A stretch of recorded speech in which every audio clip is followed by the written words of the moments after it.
Ladies, gentlemen, friends beyond the binary, welcome. Especially friends beyond the binary. Happy non-binary day. Hi, welcome to Step Back Tonight. The my nightly show, my evening soiree with you guys, the audience. Just you and me. No reactions, no videos, no Mia Mulders. Just a little chill sesh between the of us. Hopefully I have a nice little battle station set up now so I can make sure I don't miss anything important. That's the hope.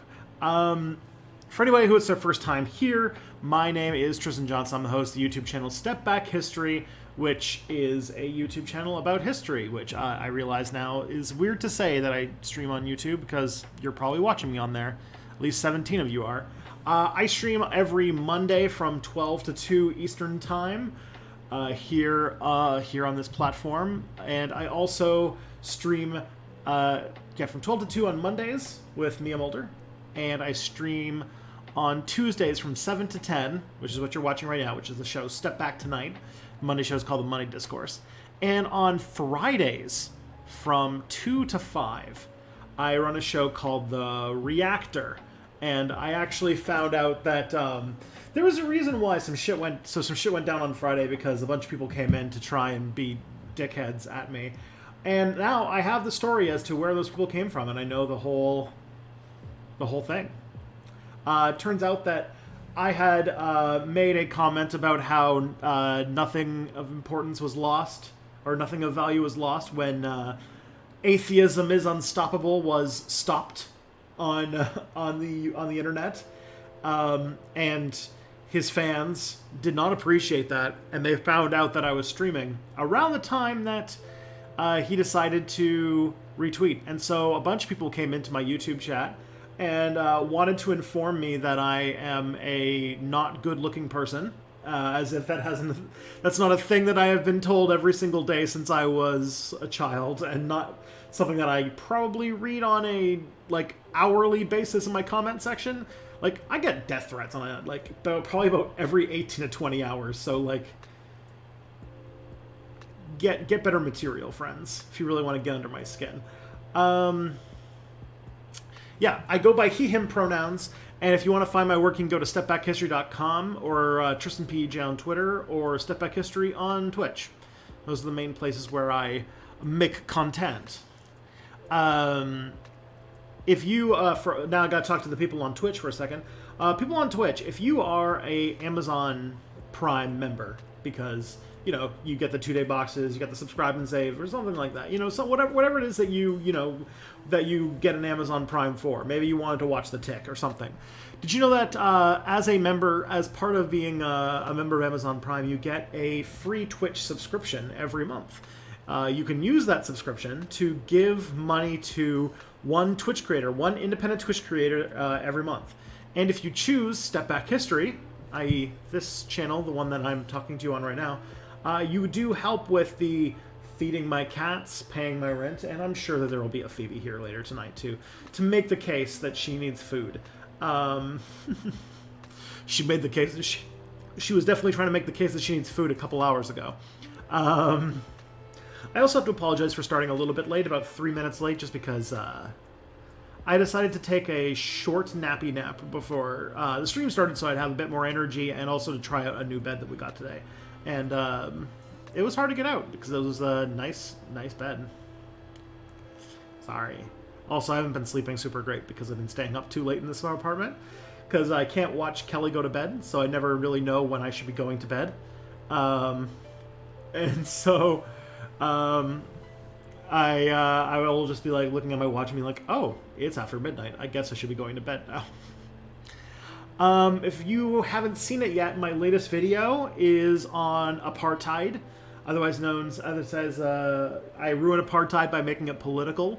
I think that you guys would generally like it if you got a chance to watch it, so please enjoy. And my next video, it should be coming out on the 31st. I'm going to start, I was supposed to start the first draft of it today, but it unfortunately got pushed back a day because today I was finishing editing for the last script of the Islamic Golden Age series, the one that I'm running with what's it called? The one that I'm writing for Kings and Generals. So I finished the last Islamic Golden Age episode today. It is now in Kings and Generals' hands for animation and recording and stuff. And it means I'm back to writing Cold War scripts, which will be fun. But yeah, look forward. July 31st, I'm going to be having a video on Puerto Rico, and then hopefully, a little bit. I'm thinking that what I'm going to do is that I'm going to not do the reactor on the Fridays where a new video comes out, just because I don't want to take views away from new people, etc. Okay. Sorry, I cut my thumb yesterday, and all right. So that's the main gist of the beginning stuff. Let's go see what's in the chat. Does Tristan read the YouTube chat? Well, there's the answer to your question. They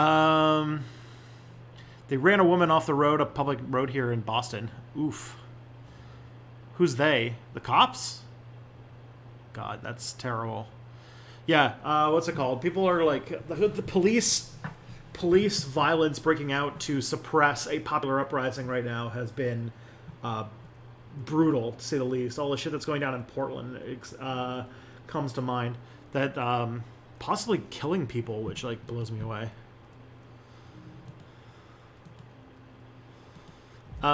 Is that the racist kangaroo? It was the racist kangaroo. We'll get into that in a second. Spent most of the day playing Victoria 2. Thanks to me, Texas is now communist and controls New Brunswick and PEI. Man, that is going to be a unique cuisine of the country. If you got sent back to 1966, someone who is white asks you, why are you against capitalism and created so much prosperity in the last 30 years? Presuming they won't believe you if you tell them you're from the future, what do you say to them? 1966, eh? First, I would say, for who? Second, I would say, it's still like this, like, we are in a bubble. And that, I would say, look at like what was going on not even 30 years ago at this point. We had a massive economic collapse, which led to a Great Depression, which led basically to Second World War. And I would probably use those more fresh memories to say, hey, we should probably not have another major economic depression. And probably point out that, things are good right now, but they will always rebound. It's a bubble. And that things looked pretty good in the 1920s as well.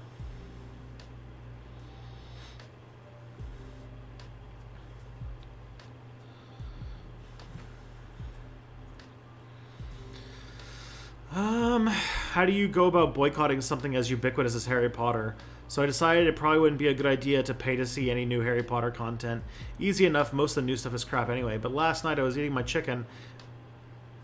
I decided to watch a video essay about Draco Malfoy. And halfway through, it occurred to me that my watching this video is telling the algorithm people are interested in Harry Potter content. I mean, there's limits on what you can be worried about with that kind of stuff. If, like I think what you're worrying about is a little bit too small. I mean, I think that as long as money that you have is not, as long as you're not spending money on, money that will go to J.K. Rowling, I think you're good. That's my take. There's an NB Day? Cool. Yeah, it's today. Suppose a person from the gay space communist alternate universe visits us. How long do you think it takes for them to get arrested? Depends on the person. I mean, they'll be horrified for sure, whether they do something about it. I imagine that they would get in trouble for, shoplifting or something, because they'd probably be under the concept that, just stuff's out there, you just take it. So, that would be my guess, is that it would be pretty fast as soon as they, swipe something. But maybe they know their history and know that they can't do that. Hello, Luke Lee. Hello, Matt Lipton. Are all Starfleet security officers bastards? Oh, boy. Good. I I don't know. I mean, Odo was pretty corrupt. That was pretty true. Um, we were watching through Deep Space Nine now, and we're like in season 7, and all I can think is, yeah, Odo is pretty damn corrupt. He's a pretty crooked cop. Um, Not to mention he worked for like the space Nazis, which was pretty bad. No, Mia, is that allowed? She doesn't know the stream is happening.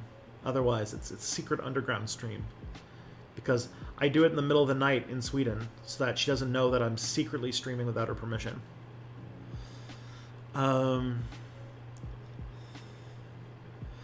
What do you think of Grant Imahara's passing? Oh man, fucking blew my mind. Because it's like the thing is, like, yesterday was a fucked up day for celebrity deaths. Grant Imahara was the only one that I actually knew, but apparently yesterday, one of the actors from Glee was found dead in the ocean or in a lake or something, and some YouTuber who was like 8 months pregnant also died. And like the thing that really like blew it all the way to me was that like the YouTuber was like 24, and the Glee actor was like 33, and Grant Imahara was like 49. So like these are like three, varying levels of celebrity deaths that are like very young people, and I think that's like what blew me away. And also like great, like I liked Mythbusters. I did not really much care for whatever the White Rabbit project was, but I thought that Grant Imahara, he's a pretty clever guy. He's a pretty like smart person, and he was a pretty, as far as I can tell from like the stuff that people have said about him, and he was like a very nice and generous person. So yeah, it really sucks to see somebody die so young. He died of a brain aneurysm, and brain aneurysms are like spooky shit. Because like brain aneurysms are one of those things where like you don't know that you have one until you just drop dead one day, and you can be like perfectly healthy, like normal everyday life, and then just have a headache and then just die, which is like a ticking time bomb in your brain that you are absolutely not aware of, which is terrifying. That like every time one of those like a high profile brain aneurysm happens, creeps me out so much. But like it sucks. Grant Imahara seems like he was a nice guy. It seems like Grant Imahara seems like he was a nice guy. He made some pretty good stuff. He was a pretty good part of, a TV show that meant a lot to a lot of people. And seems like, and he died very young. I think that all of those things is very tragic. And it really, it's sad. Obviously, I didn't know him personally, but I know people who knew him personally. So, there's enough degrees of separation that I don't really have like, it's not affecting me personally, but yeah, that stuff sucks.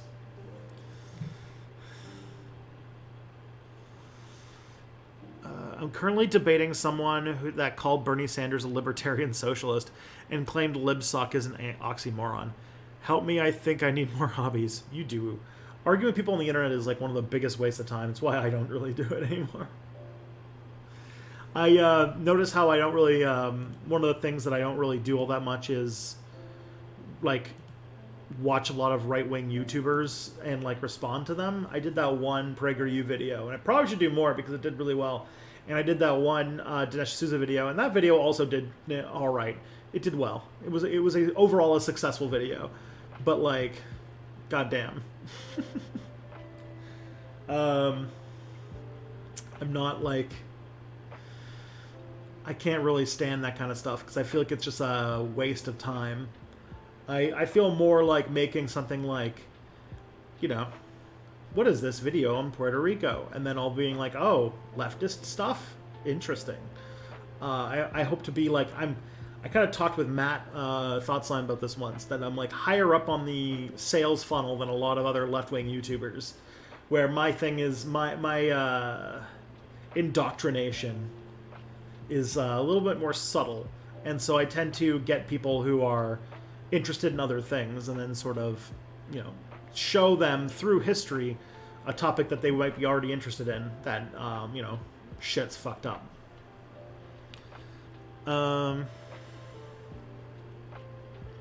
But yeah, Bernie's libertarians. Someone who says libertarian socialism is an oxymoron is someone who doesn't understand the term libertarian, or doesn't really understand how it's been co-opted in the 20th century. Unfortunately, I think the term has been mostly lost to the sort of anarcho-capitalist right, the sort of Austrian school people, which is, sad, because I think that libertarians are typically supposed to be a left-wing movement. But I guess now we're just, all we have left is anarchists. So I guess you just have to hang on to that one. Luckily, the ANCAPs don't seem to own anarchist, which is nice.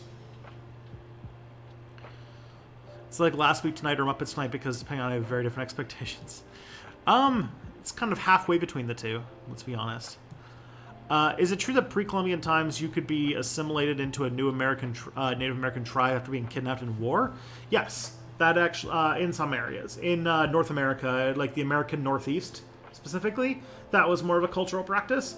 They had a sort of adoption ritual thing where part of the mourning of losing a loved one, especially if somebody died young, was like losing like a spouse or a child, was to get a captive, usually a captive, but not always, and have them sort of spiritually become the reincarnation of that person. I'm very oversimplifying here, and this is not a practice that is done anymore, obviously. But this is but yeah, there would be this sort of incorporation, and this happened in very early interactions between Europeans and indigenous people, and so there was stories of. They were called capture narratives of people who were being captured by indigenous people and sort of adopted in. And some people lived those lives, and they were fine with it. Then there was also, because of the mass deaths caused by interactions with Europeans, there were these things called mourning wars, which were a set of wars between indigenous peoples who were trying to get captives so that they could balance out that...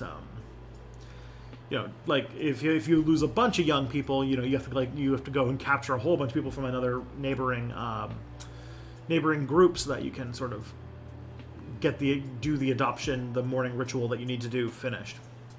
So yeah, that was a thing predominantly in like what would be today New York State or Ontario, like kind of like the Atlantic Northeast area.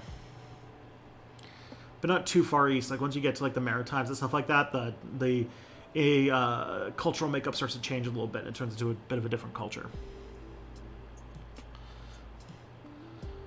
Sort of the part where New England is and where Ontario is. That area had this kind of stuff. Unfortunately, a lot of our education on indigenous cultures basically takes the Haudenosaunee Confederacy, which you might know more often as the Iroquois or the Six Nations, and sort of extrapolates them to represent a whole lot more indigenous cultures than they actually do. Should public universities be banned from having private donors? I would like that. I mean, depending on like. It's really up in the air. I mean, if there was not, like, I think this is a response to the fact that, like, that whole story I had about the private donors who pulled their money out of the American Studies program here, and it resulted in the program sort of falling apart. I mean, I wish that was the way it could be. I also know that there would not be an American Studies department at Western, and Western was, like, the first or second school in Canada to get an American Studies master's program. And so, like, if that money had not been put forward specifically to make an American Studies program, I would not have been able to do it. Which sucks. Because I basically owe the fact... Because this is a good story. So, my last year of university, I applied to grad school. So this would have been, like, spring of 2013. And I applied to a bunch of grad schools. And I got rejected from all of them. And then I found out about the American Studies program, which had already passed its deadline for submitting applications. But I managed to talk to one of the people there. And they said that they were, they didn't have enough applications. They needed a few more like decent candidates anyway. And so I put my application together in like one day and I sent it in, and I got in because of that. And then I got into my master's program as like a transfer to another department after I finished my American Studies MA. So I kind of owe.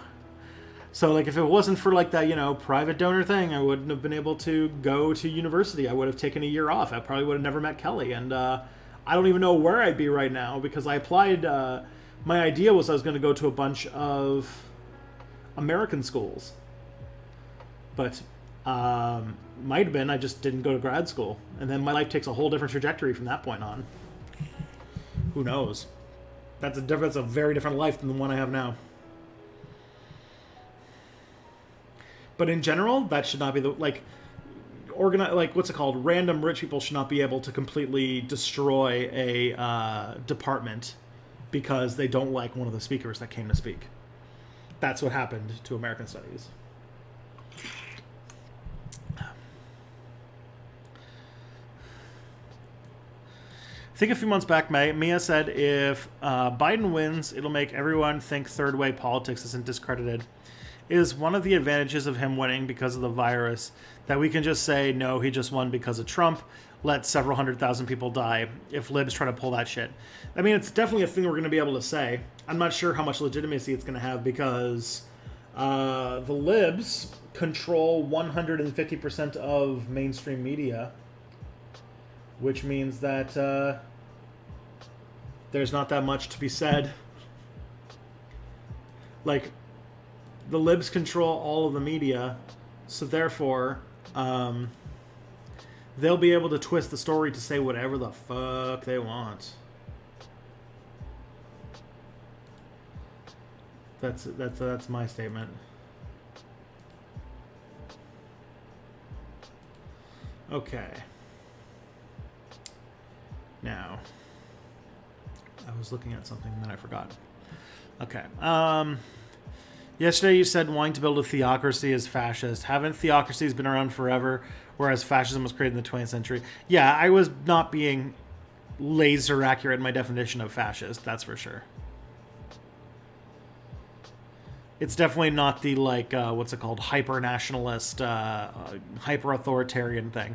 But, imposing the will of a single faith on an entire population is still not, it's not good. It's not a thing I would want.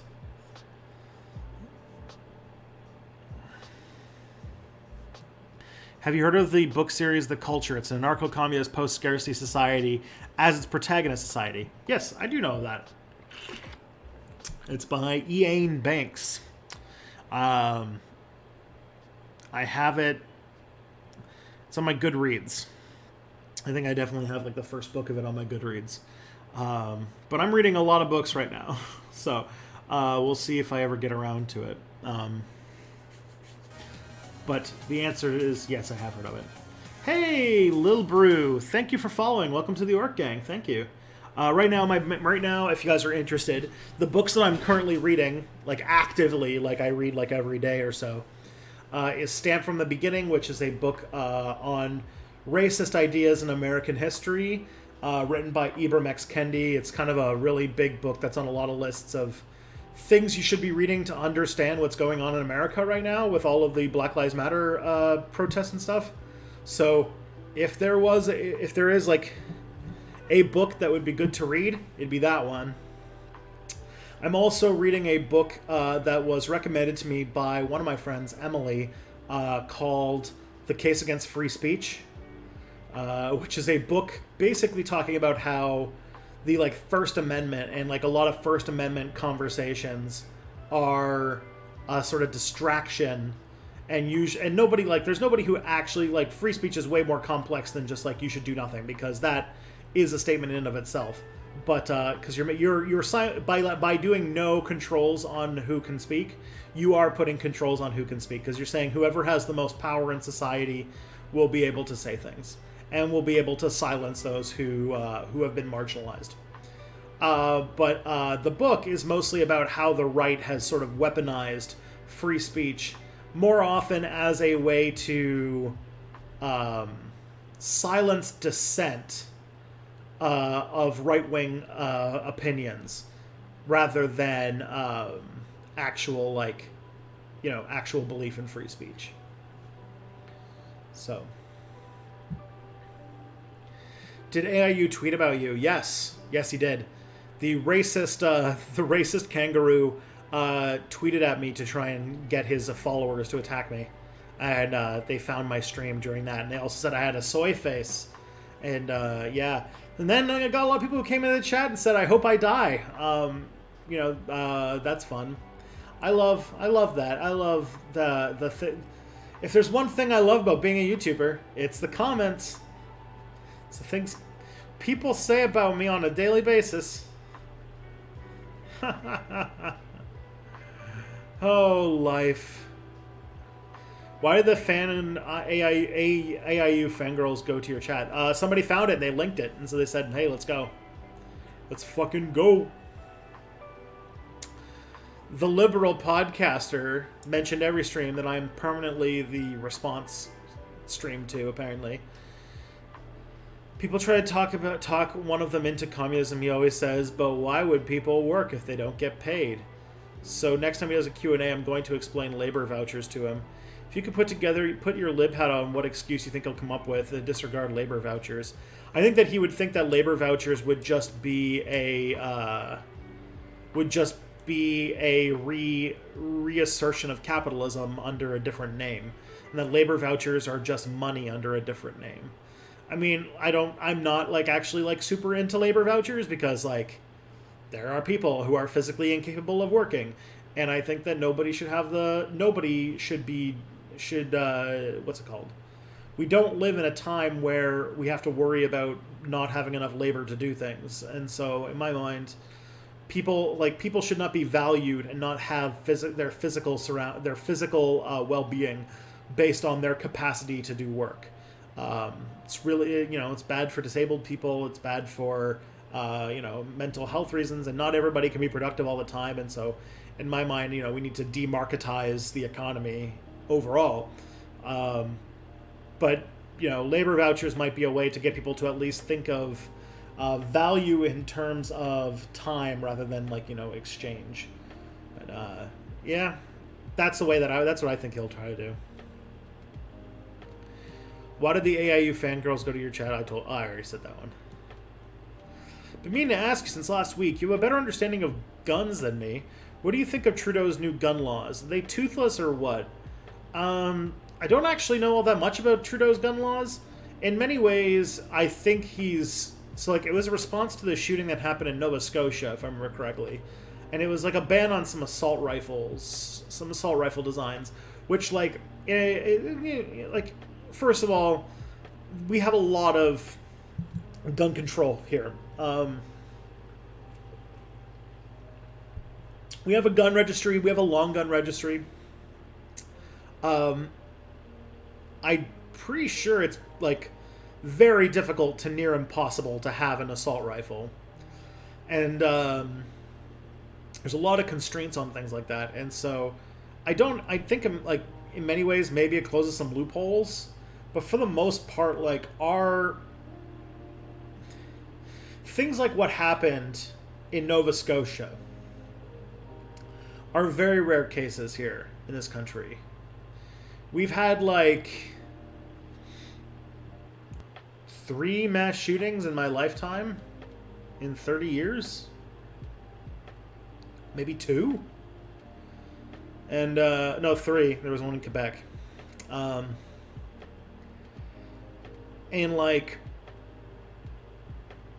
all of, we don't have, I don't even think that gun control works in America. Would work for America. If America had gun control, they would just find other ways to get guns. It's very much the gun culture in America, and a little bit of the gun culture here. Our mass shootings are caused by cultural things, misogyny, undiagnosed mental health issues. One of our mass shootings, one of the most famous ones that happened in Canadian history, the one that caused the long gun registry to become a thing, was because the man had a violent hatred of women. He was basically an incel back in 1989, before incel was even a word. The shooting that happened in Quebec City in 2017 was done by a person who was radicalized by people like Ben Shapiro. I just say Ben Shapiro because I was one of the ones that was there by name. And he did a mass shooting at a mosque. But like the common sense gun registration and control measures that we can do that would make sense, we're already doing for the most part. Maybe there's some tightening that needs to be done, but I don't know too much about like the specifics. And really, like in America as well as Canada, what needs to be changed is like our culture toward our like feelings towards violence and toxic masculinity and stuff. That's Tristan's take. I don't actually think that tougher access to guns is going to make as big a change as people think it will.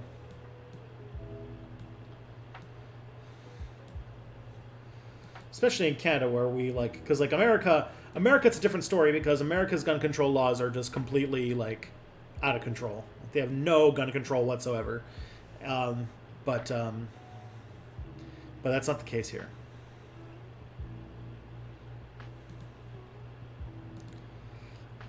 Okay.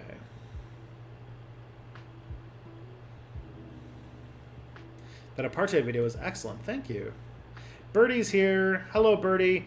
Everybody should observe Non-Binary Day by giving non-binary Birdie Blake money to draw something for you. Birdie Blake's an independent artist who draws cool shit for people. Personas, D&D parties. I'm sure some other stuff that's pretty cool. I think they're getting into chibi art now. So if you want a thing drawn, you should go to the Birdie Blake website and get them to draw you something. That's my opinion. If you want to know, if you want to sample the art of this was done. This drawing here, this splash screen that I use was drawn by Birdie. So if you like that, then I definitely recommend their work. All right.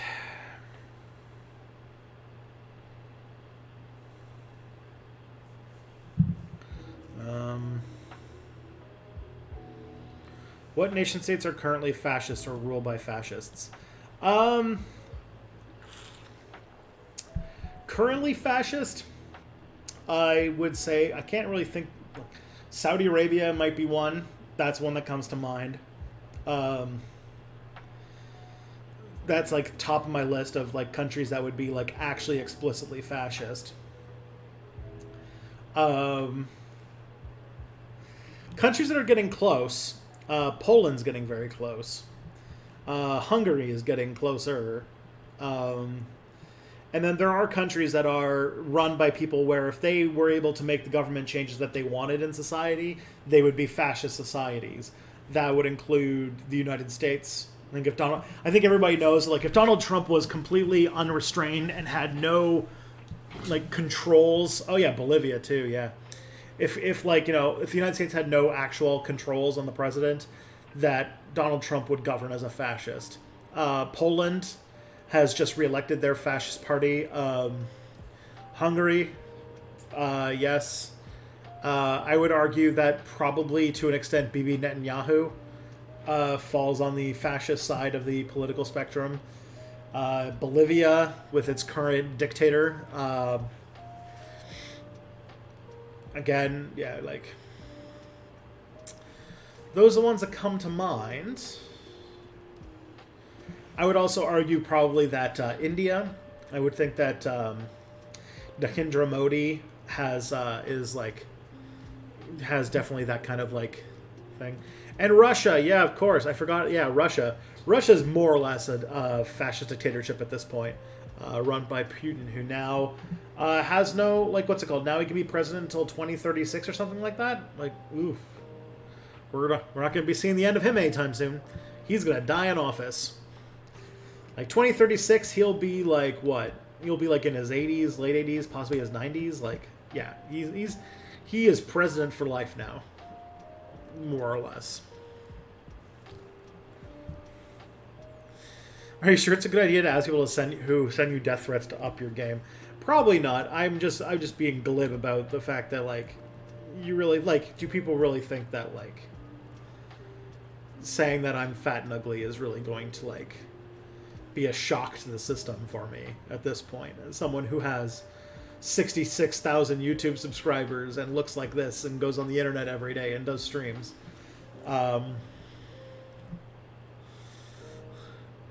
Is Kings and Generals leftist? Kings and Generals is Kings and Generals a leftist? Kind of no. I mean, the thing is, there's no such thing. There's no one person behind Kings and Generals. Kings and Generals is like several people. It's a team. The main people behind Kings and Generals are two guys. One of them is a leftist. One of them is not. I would say that he's probably, just a. One of them probably doesn't really think that much about politics, to be honest. Then they work with, contracted writers for their videos. So one of the creators of the videos, or one of the main duo does write some scripts. I write scripts. One of the same creator, the leftist creator, his brother writes scripts. Then we've got the Cold War, which is run by David, pretty much. Like, he makes most of the like programming decisions. I would call him probably a social democrat or something like that. Left of center anyway. Then you've got you've got the guy who does the voiceover guy. I have no idea about his politics at all. He just does voiceover for the things that we write. So, and then you've got like us, various animators. You got a machinima guy. Like, Kings and Generals is like a lot of people.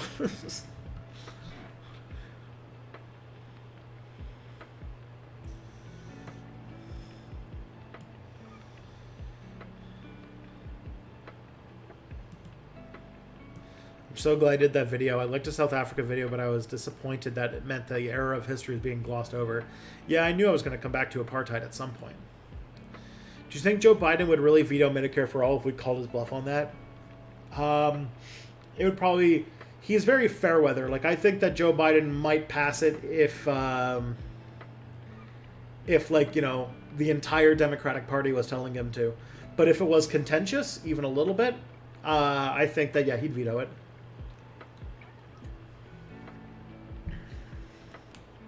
He has corporate masters to serve. My history teacher's a racist piece of shit. What do I do? Oh, sorry about that. That sucks. The Culture series and the sci-fi novels with kids that out in like 2312 and Mars trilogy are some of the few left-leaning sci-fi. Yeah, I've got 2312 on my list of things to watch as well, or to read. I'm reading Years of Rice and Salt right now, or at least I was at a certain point. I'll get back to it eventually. I keep getting distracted because I have like a list of books that I need to read, and then I'm like kind of like poking through. And Years of Rice and Salt is one of those books where it's like, yeah, I'm reading it, and then like something like, oh, I got to read this book right now, so I'll just put Years of Rice and Salt down and go read another book for a while. This happens to me with novels. It takes me like, I can read like a non-fiction book in like 3 weeks, but like a novel might take me like years because I just keep putting it down to read other things. I read the last like novel that I think I read all the way through was, oh, never mind. No, there was one novel that I read by what's it called? There was a novel I read by J. Daniel Sawyer, which was a mystery novel that I think it took me like over 3 years to read. Then I very quickly read The City in the City by China Mayville, which I actually didn't much care for, but I read it.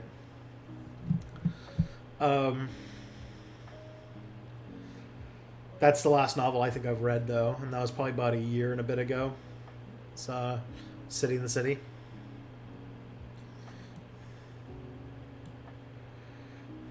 The communist Cajun cooking proletarians. That sounds good.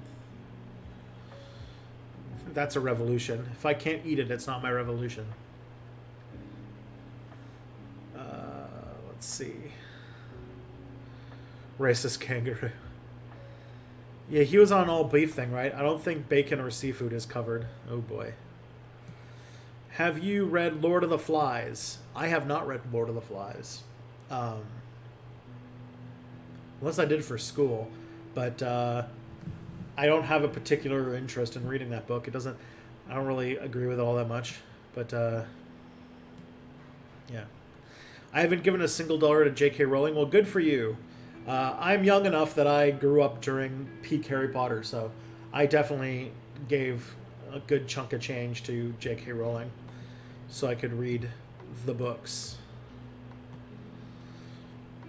Wish Peterson's thing was eating lobster. Granted, seafood is a problematic industry, but it'd be better than the Peterson's whole thing. Actually, Matt Lipton, that is true. The seafood industry, specifically for fish, is very problematic, but lobster, not so much. Actually, one of my friends who does a lot of climate change research was telling me that, or told me once that one of the weird things that's going to come out of climate change is that the water conditions that lobsters like is actually going to increase.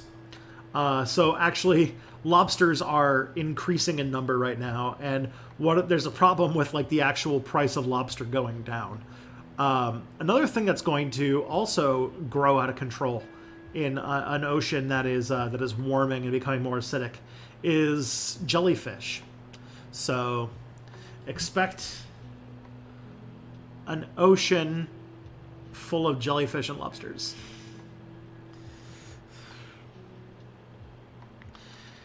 Odo is portrayed as honorable when he isn't. Yeah, he's portrayed. Yeah, because he's like a very corrupt cop. The fact that he like killed somebody, or that he not killed somebody, that he allowed innocent people to get executed, and he knew it, but because of like the political situation he was in, I don't know. That show has a very complex thing with me, but yeah, it's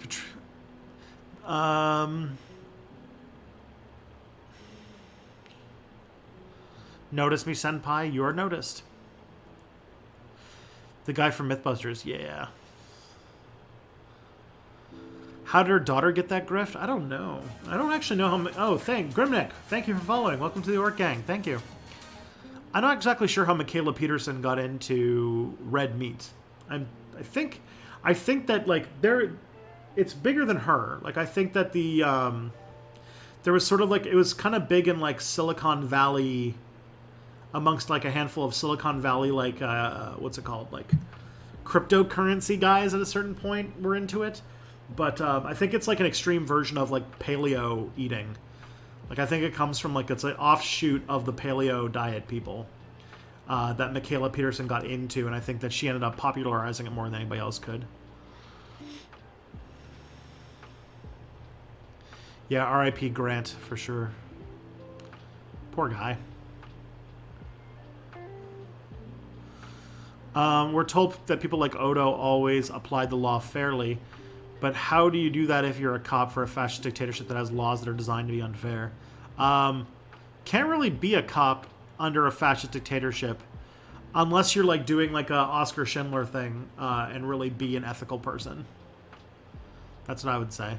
Emilia Clarke had 2 brain aneurysms. I remember this. Yes, they happened during Game of Thrones. Yeah, it's like a miracle she survived. Whoa, hello. Siddharth, thank you for the 200 currency. Will countries cease to exist or become large unions before the end of the century due to AGI/large corporations take over the climate crisis? Love the videos, by the way. Thank you. Much appreciated. Thank you. I don't know that currency, though. Now I'm going to go find out because I'm curious. But to answer your question, Indian rupee, is that a rupee symbol?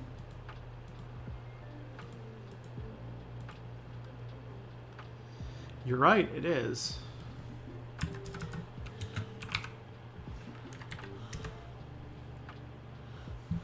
Oh, yeah.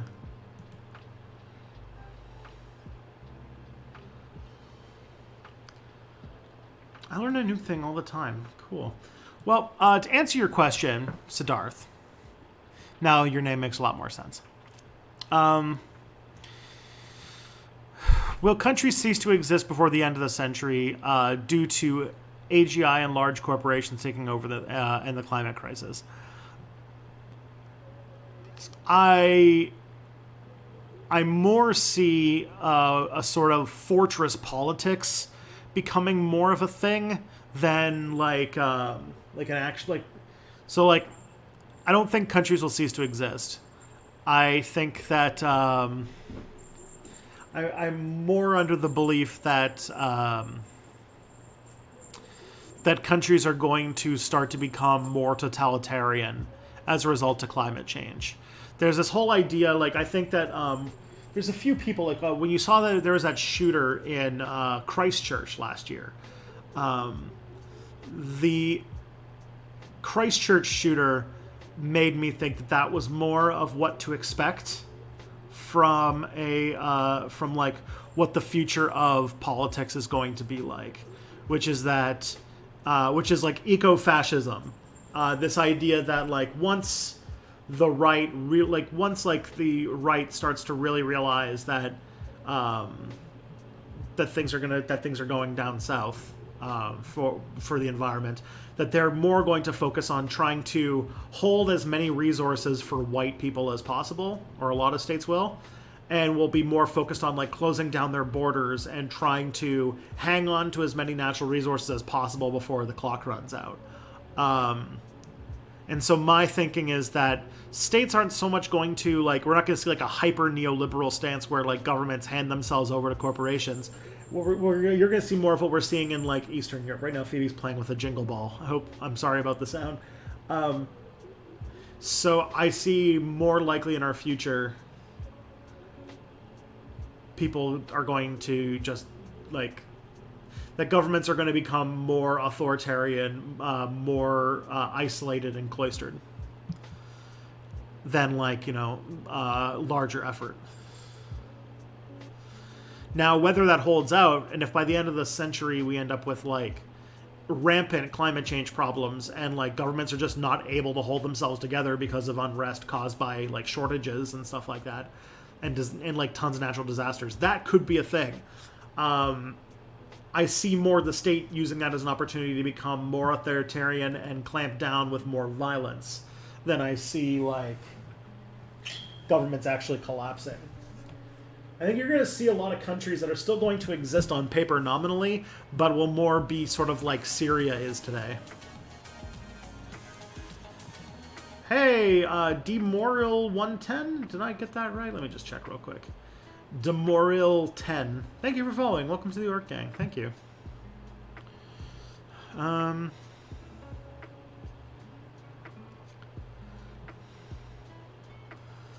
Okay, let's see.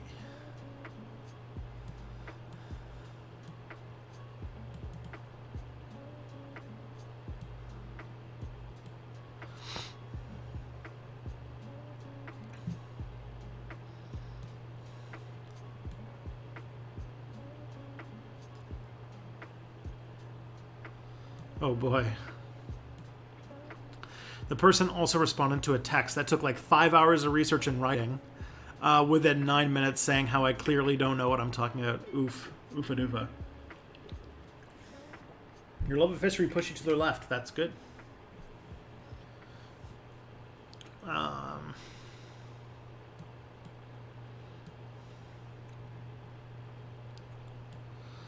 I really want to see climate scientist YouTube Simon Clark to do a response to PragerU's climate change videos. Wouldn't that be nice? Climate change people tend not to. They have more high-profile climate deniers that they usually respond to. We'll see where that all goes.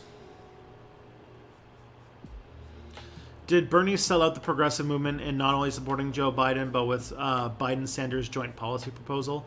I mean, I don't know if he sold out the progressive movement. I think that, we were behind Sanders when it was his, when he was making his run for president. And then he backed off of it. And now, now we're like, this is like the thing is like Bernie wasn't like our leader. He wasn't like the boss of progressives. He was just the presidential candidate that looked like he had the best chance to push through all of the bullshit. So my take is to not like that. That sucks. Like that. Like I don't like that. Yeah, obviously I don't agree with the fact that he sold out, but it makes sense. Sanders has always been a bit too friendly for his own good. So it doesn't surprise me at all that that's the way he went.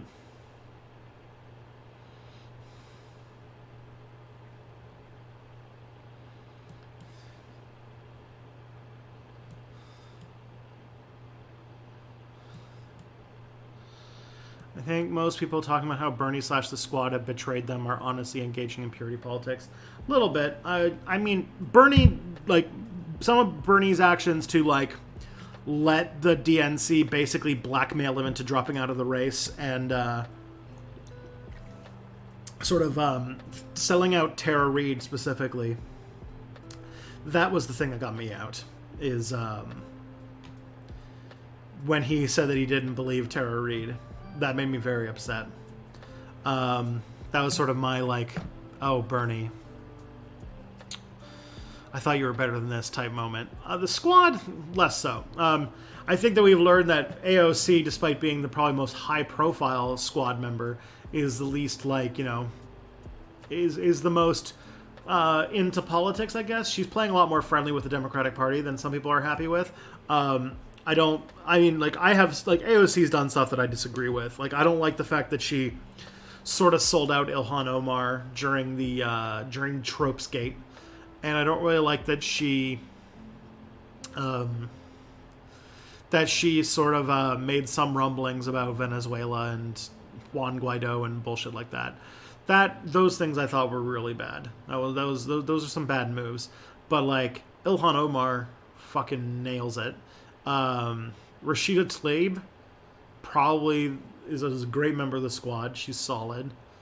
I think Rashida Tlaib can actually run for president. I think she was born in America, so maybe she can. That'd be cool. Be cool to have a Palestinian American president, wouldn't it? That would say something.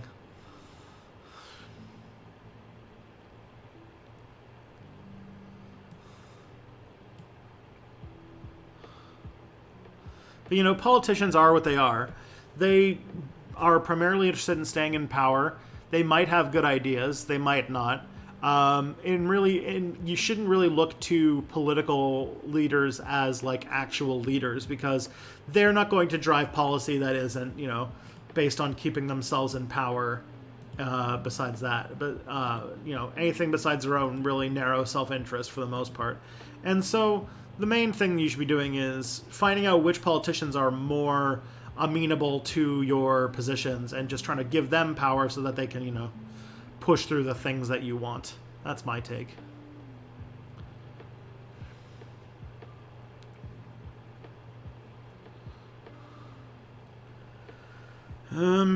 Why do Canadians like America so much? I mean, we're just exposed to America so much because culturally we're very similar and we're neighbors, so I think that's the main reason.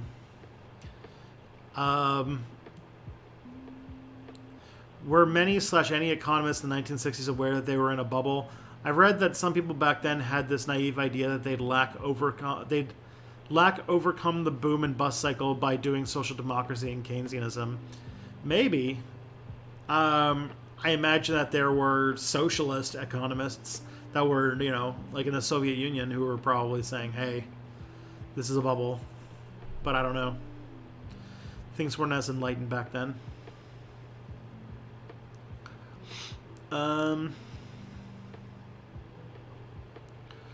Oh, did I not say thank you to Lil Brew for following? Thank you.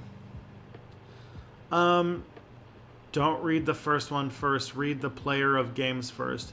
Banks was allergic to exposition, so he doesn't explain what the hell the setting is until like halfway through the first book. Okay.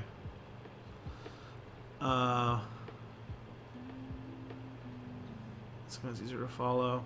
Can you think of any celebrities that are leftists? I can think of Emily Ratajkowski and Woody Harrelson.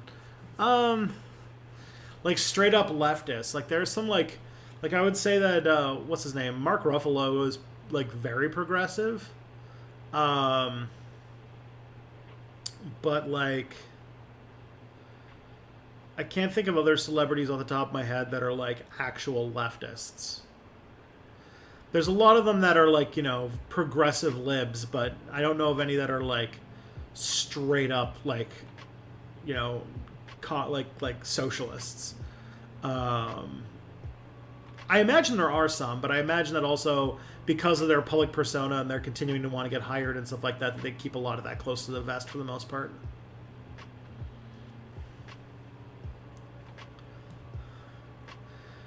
Who is the racist kangaroo? The racist kangaroo is former YouTuber, I should say, because his channel got shut down along with like Stefan Molyneux and all them. Atheism is Unstoppable, who is like one of those like DreamWorks eyebrow cartoon animal skeptics who just seems to only talk about racist shit.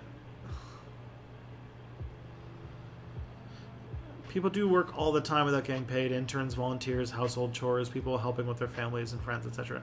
Yeah, I mean, like, a socialist economy that's based on personal relationships and, like, novelty, and also just, like, not overworking people, because we don't actually need, with automation and stuff like that, we wouldn't need to actually work all that hard. I think that you would have more, like, even if you had, like, less motivated workers, for example, you probably would still have enough work done to cover everything that we need for the economy. Because right now, like, keep in mind, our economy has 40% overproduction, which means that, like, for everything that you buy, for every, like, 10 things that you buy, there's, like, 4 things that are made that are never used. We overproduce so much stuff. And because like everything needs to be growing. It's always growing. Well, like if we were able to make like, hey, let's have a sustainable economy where everybody gets what they need, and we don't have to worry about constantly having higher numbers next quarter, then we could have a lot less work. And also, if you got rid of capitalism, a lot of industries would be just completely pointless. You wouldn't need advertisers, you wouldn't need marketers, you wouldn't need middle managers, you wouldn't need like like accountants and there's so many jobs that would not be needed in a non-capitalist society, because capitalism makes so much like empty busy work just to keep people employed and to keep things running. And so really, if we were to move to an anarchist society or a non-capitalist economy, I should say, we would have so much inefficiencies created by capitalism just rooted out of the system. And on top of that, we wouldn't have this constant need to create growth. And so the need to create growth constantly would help with, stuff.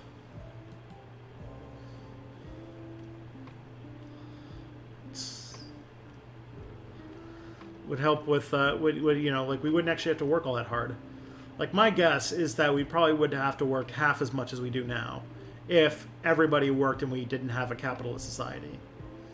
So, like, if everyone worked, like, 2 or 3 days a week, that'd be pretty nice.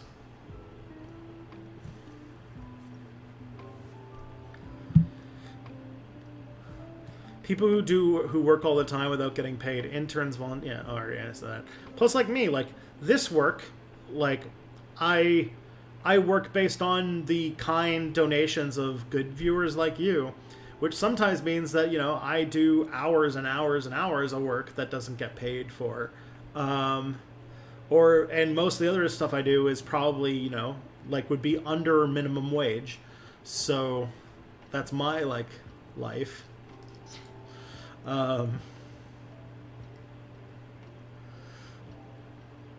Yeah, so that's what it is. I'm not trying to spin a tail, but I am probably more in fact, there's psychological studies that show that when you pay somebody to do something, fairly often they lose the motivation to do it. Money actually breaks things, which is weird.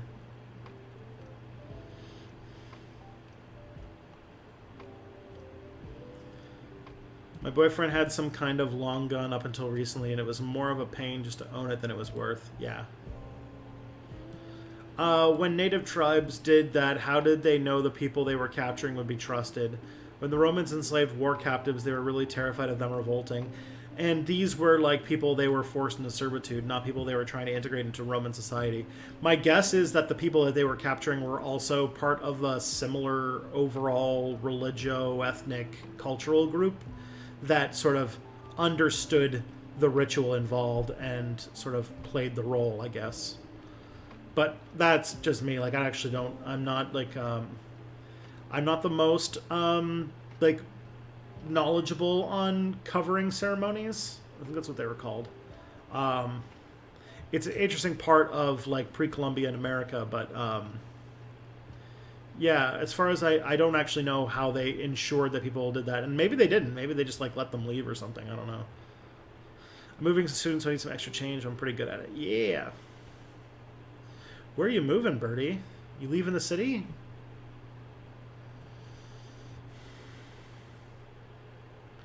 Hope this question hasn't been asked 100 times, but will you, Tiger Star, and Cody ever unite again for some streams, i.e. resurrect till that happened? I get that question less and less lately. I mean, I would be down if it was ever a thing. I now am occupied on Sunday nights, but like, if I was asked to do a stream, I would. But like, it's all up to Cody. Cody basically is like the X factor in a lot of those streams. Like Tiger Star and I were always down to clown when it came to those streams. But Cody's got a more chaotic schedule, and so we worked around his when he was available. So often he would need to start them, and he hasn't started one in a while. So you know, I imagine that at some point it'll come back again when he will find himself interested in doing some more of them, and then go for it. Drink King, okay. Thanks, Matt.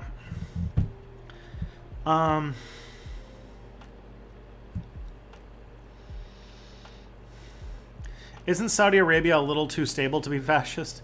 I mean, they use the fact, like, I mean, the only reason why Saudi Arabia is stable is because they've basically bribed their entire population and with, like, negative taxes and stuff like that.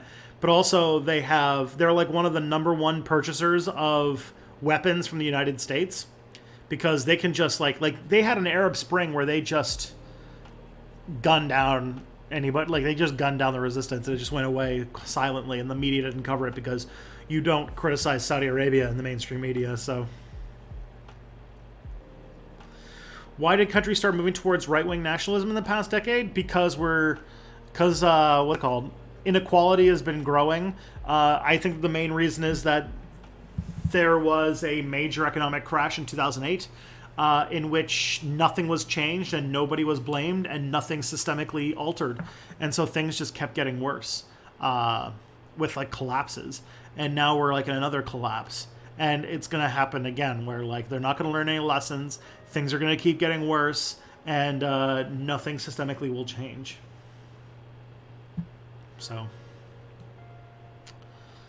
Do you play any CRPGs? And if so, what's your favorite recent one?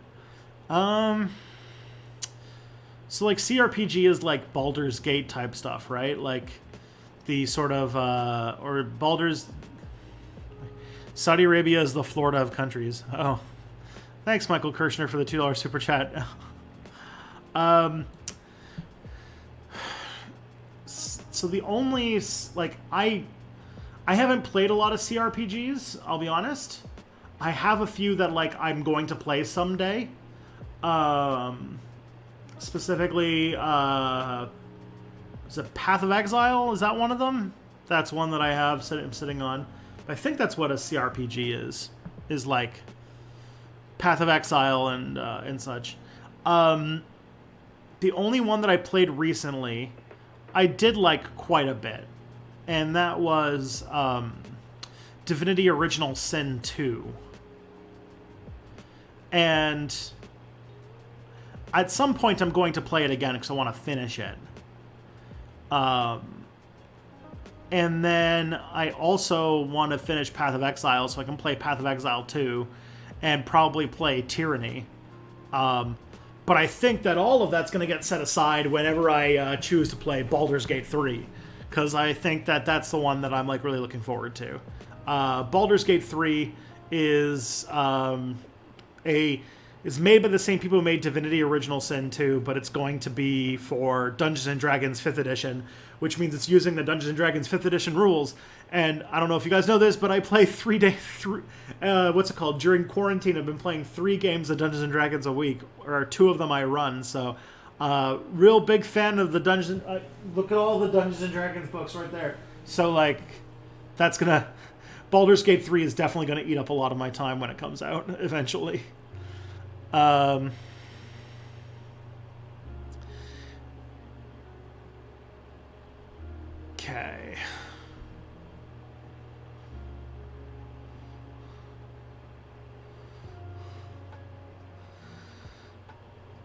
Let's see. You should cover the Portuguese Carnation Revolution in a video. Maybe. I don't actually know that much about Portugal, like, at all. So I'd feel like I'd have to do a lot of research, and I'm trying to do more videos where, like, one set of research will cover multiple videos. Or I can rely more on research that I've already done in the past.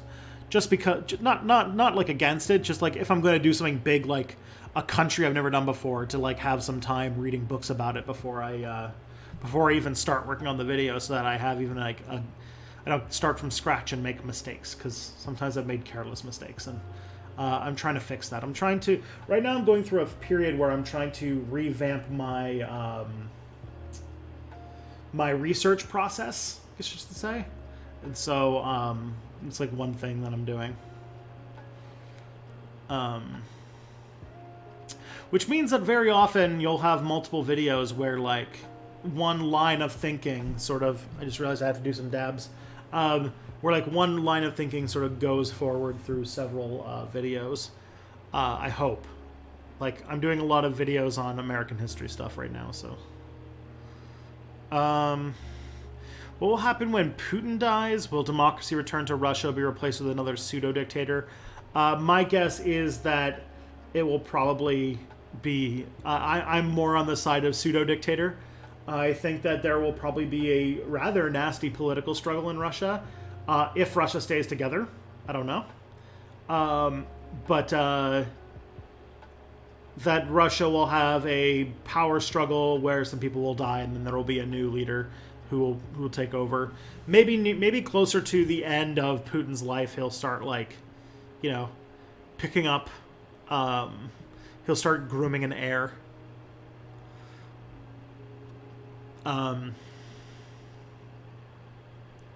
Favorite movies that you don't agree with politically? That's a good question. I'm trying to think of a movie that I don't agree with politically that I liked. I mean, there's a lot of Marvel movies that are... I mean, like, I'm that kind of guy. Like, there's some Marvel movies that are good. I'm bad at movies. You know, it's a big one. It's probably Hamilton, the musical that came out. So there's that. And, you know, I don't agree with it politically in the sense that I don't like whitewashing American history, but it's a fun musical. I'm trying to think of some other movies that like have really bad politics that I'm also into, because like, yeah, I just don't watch a lot of movies is the thing. And typically politics is like the place where I what's it called? Like politics is like one of the things that like will sell or not sell me on a movie. So like there's very few that would, you know. Have you read the book The Cause of All Nations, An International History of the U.S. Civil War? No, I have not. Sounds like a neat book though. I only read book at coffee shops and bars. This pandemic has kind of quashed my reading ability. Oh, that sucks. Have you read the Third Reich trilogy by Richard Evans? No, I haven't. Is it any good? What is this? What is this book series? Third Reich trilogy. It's a narrative history from British historian Richard Evans on the rise and collapse of Nazi Germany in detail, with a focus on internal politics and decision-making process. Okie dokie. How old are these books? So if I was going to read like something on this, I would probably read something a little bit newer. But 2004 is not bad, actually. Maybe I should read it. I don't know. I have a video where I do plan on doing something about Nazi Germany as like a video topic in the future, so it might be something I do.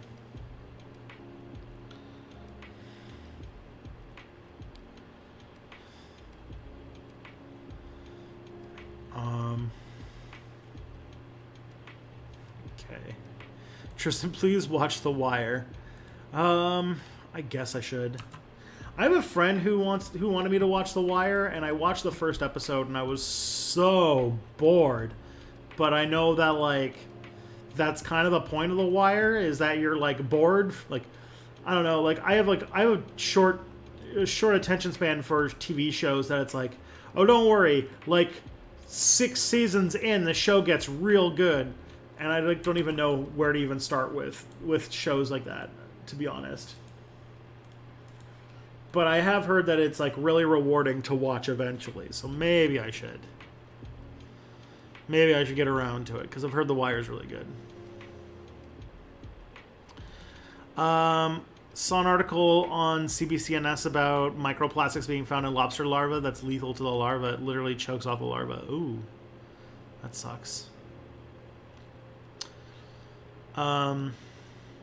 Due to living in Australia, climate change, the box jellyfish in the Urukanji will be moving south and is going to suck as their stings hurt for many hours. Yeah, can't the box jellyfish kill people? Pretty sure, right? Oh my god. Suppose RBG dies. Is that a reference to the fact that she's in the hospital right now? She like had some sort of infection. She's in the hospital right now? Suppose RGB dies and Mitch McConnell, in an act of blatant hypocrisy, lets Trump pick a new judge right before leaving office, which will definitely happen. What happens if most people, i.e. even libs, come to lose all faith in the Supreme Court's legitimacy? I mean, it's another step towards the United States completely falling apart. Like right now, it's basically like happening in slow motion. And like another thing that sets it off and adds more fuel to the fire will add to that. And we just have to see if the United States has the overwhelming violent force to put it down, is the thing. If your hair grows gray, would you leave it that way or paint it black? I'm probably going to keep it the way it is. I feel like I'm very much like big on having low maintenance when it comes to a lot of like decisions, like what do you do with your hair? What do you like wear every day? That kind of stuff. So I would probably just go with the gray because it would be easier and like I won't mind. And honestly, Kelly probably would like it more. She likes gray hair for some reason. Would you consider Japan to be becoming fascist? It's definitely playing in that direction. Right-wing nationalism is definitely on the rise, and the whole like trying to rehabilitate their more imperial past and remilitarizing and stuff like that is definitely cause for concern. Japan has always been a very isolationist country. It's always been very it's very hard to be an immigrant in Japan.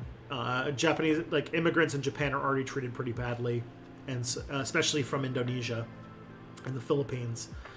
I think those are the two biggest immigrant groups that come to Japan, and they're not treated well at all.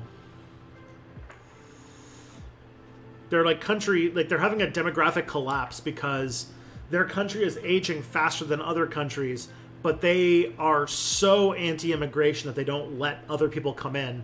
And so their country is literally aging out of existence, which is so weird. Show Cat. Oh, I don't know where she went. Is she down here? For a little while, Romeo was under my desk today, but I don't know where he went. I don't know where they went. They're somewhere. It's a big apartment now, so I don't see them as much anymore. That's not true. Phoebe hangs out on my table over there pretty much all day, but she's not here now. They do enjoy having a lot more space to run around, though. I can tell that. What about the effects of automation on politics and economics in the future? The number one thing that comes to mind for me for automation's effect on us is going to be labor. What little power labor had left, it seems to be like going away,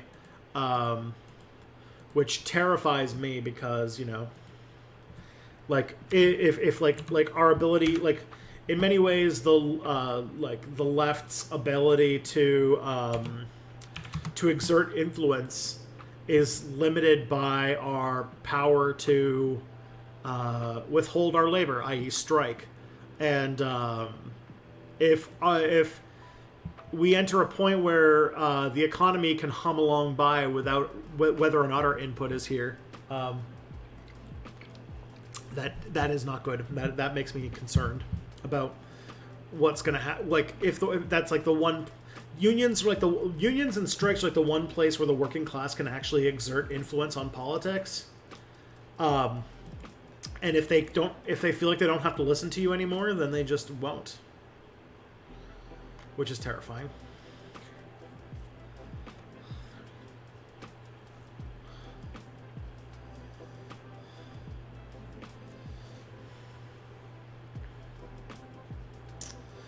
Watchdogs show how a totalitarian state can come into being and how they would operate. Oh, like the video game with the cell phones? Did they ever release that on PC? It's like, I have a Nintendo Switch. I have all the consoles that I can afford. So I don't know. Like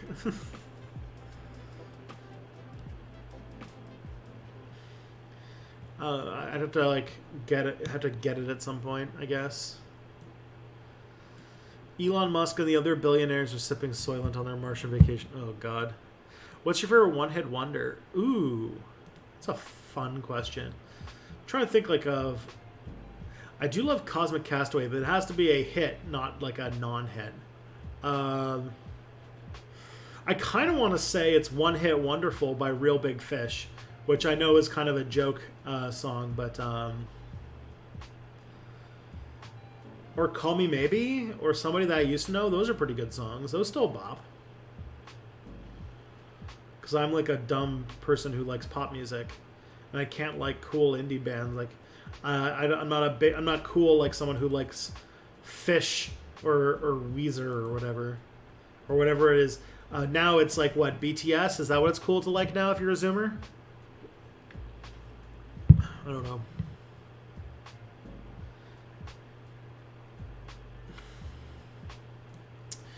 Do you hold out much hope for creating Rojava style anarchist federations after states start collapsing like Syria?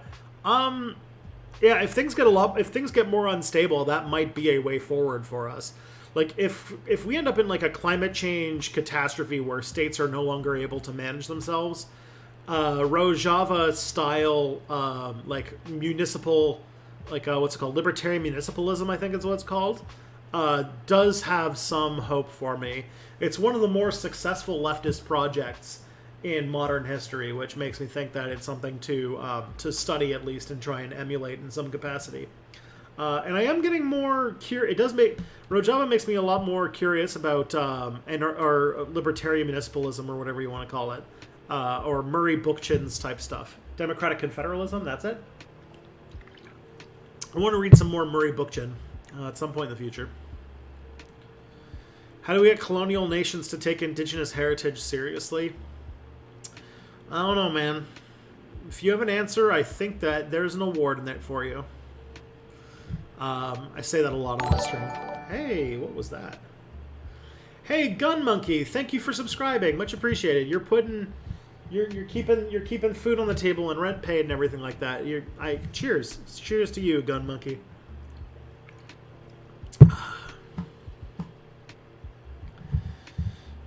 Do you think Sanders could have had a successful run as a third-party candidate? No, I don't think so. the way American politics is structured, it's virtually impossible for a third-party candidate to do anything except maybe peel some votes off of a candidate that they agree with most. So, yeah, I don't see it becoming. I don't see it as a successful venture really at this point. You really have to have because the Electoral College, you really have to have a machine establishment in 50 states. And the thing is, like, the other American political parties, the Republicans and the Democrats, have massive, very well financed, like, infrastructure that you have to overcome.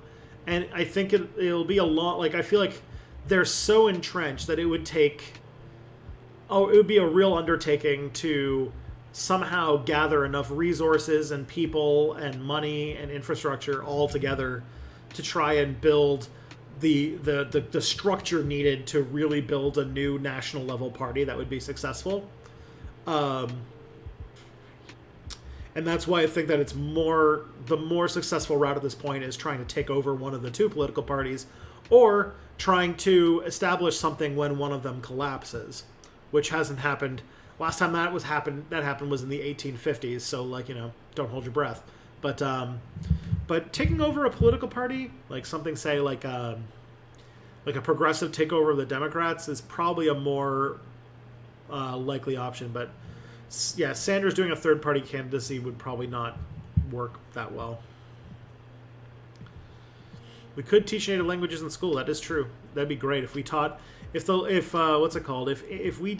Canadian schools taught the local indigenous language, that would be pretty cool. And if we if every province had its indigenous languages as part of its official languages, so we had to have like signs in all of our languages, I feel like that'd be a lot better. And thank you for following, Gun Monkey. Much appreciated. Welcome to the Orc Gang. We could reach a point soon where UBI is just necessary. Wouldn't that mold the politics a bit? It could. I feel like UBI would stem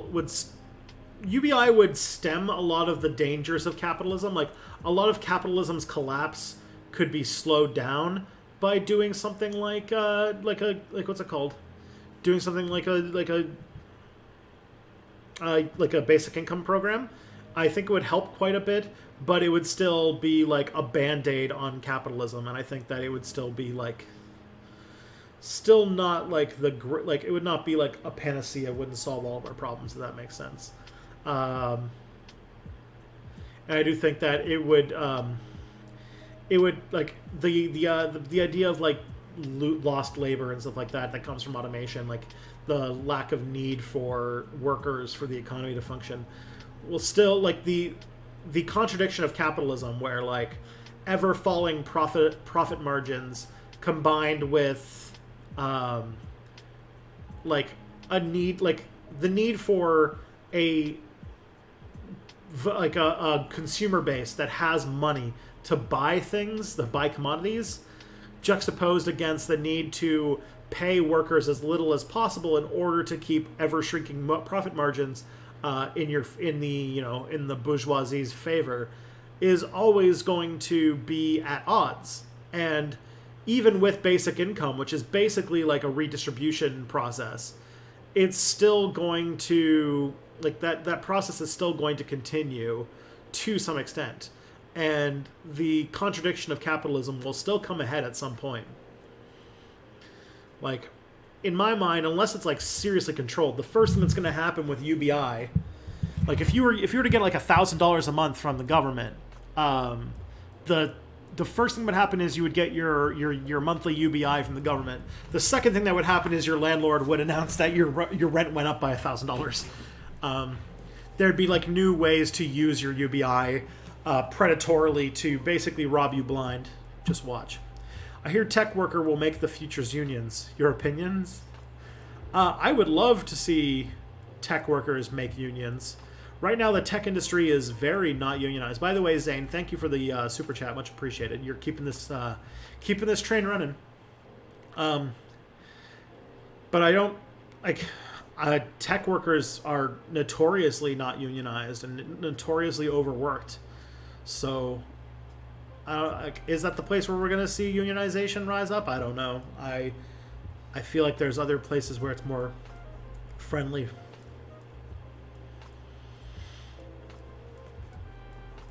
For an anarchist, you seem to engage more with electoral politics. What you think of? For an anarchist, you seem to engage more with electoral politics. What do you think of the other kind of anarchist, the one that doesn't want to have anything to do with the state? It's a perfectly legitimate position. I'm not only just an anarchist, I am a, media figure. Hi, I'm here. I'm talking to 72 people right now. Hi, it's me. So imagine me in a, we'd be in a decent sized room if I was talking right now. I think that their positions are valid. I think that in my mind, anarchism is a philosophy, and that we need to be exerting power wherever we can in order to make the world a better place for whatever we have. And so I don't fault anybody for not wanting to be associated with electoral politics. It makes sense. It's fucking annoying and frustrating and most of the time counterproductive. But it's a thing that I think has some, in my mind, there's some value to it to me.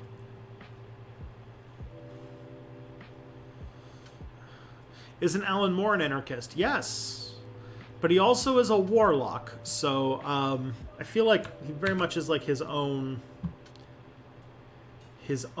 man. He's his own warlock.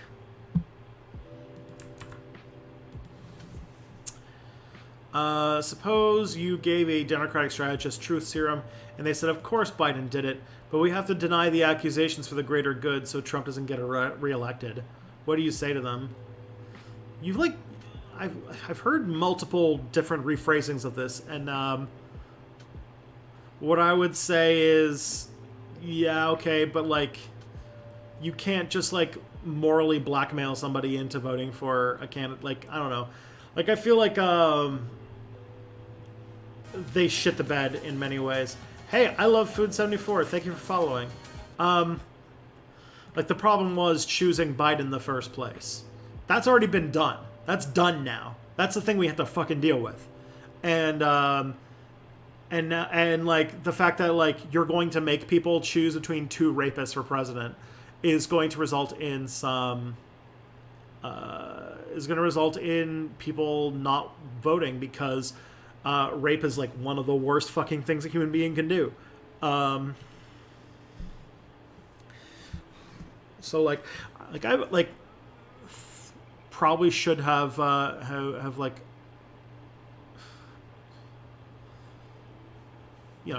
we should have thought of that beforehand, and now we have to deal with this bullshit. Wouldn't that be 400% overproduction? You're right. I think I did some bad math there for a second. For every 10 objects you buy, 4 of them would be for every 10 objects you buy, there would be 4 out there that are completely useless. That's yeah.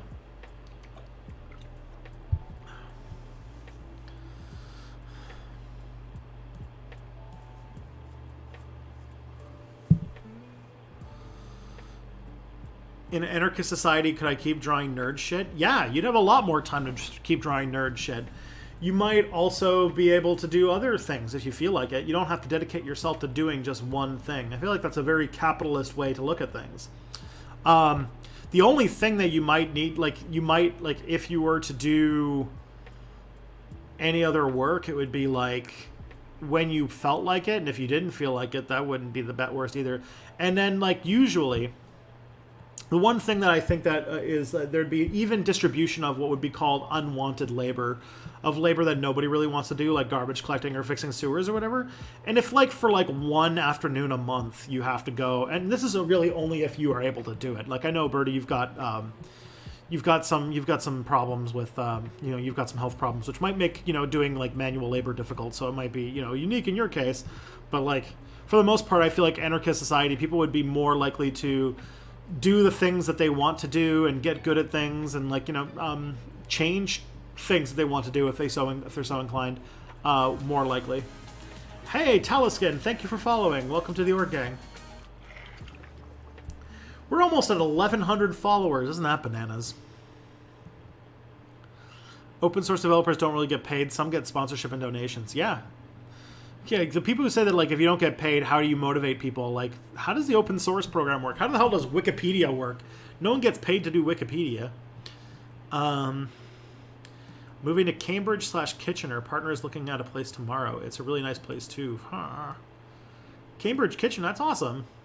I'm sure it'll be fun. Is capitalism a pyramid scheme? I mean, yeah. It's like, what's it called? Every organization is pyramid-shaped, and people on the top make way more money than the people at the bottom. Young people are super progressive. When I'm trying to delude myself into optimism, I tell myself that will prevent eco-fascism from taking over, i.e. at least via electoral politics. How would you dissuade someone from that comforting conviction?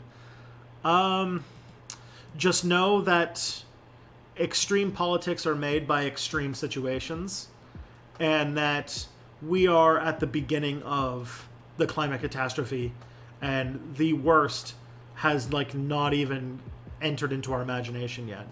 And so you'd be surprised what people's politics are going to go to when things like your ability to get food and water and stuff start to become threatened.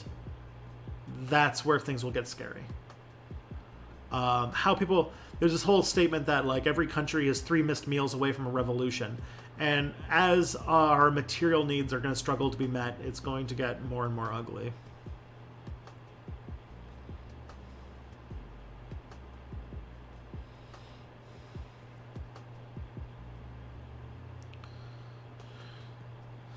Baldur's Gate 3 looks good, and the devs are good at their jobs. Yeah, between Baldur's Gate 3 and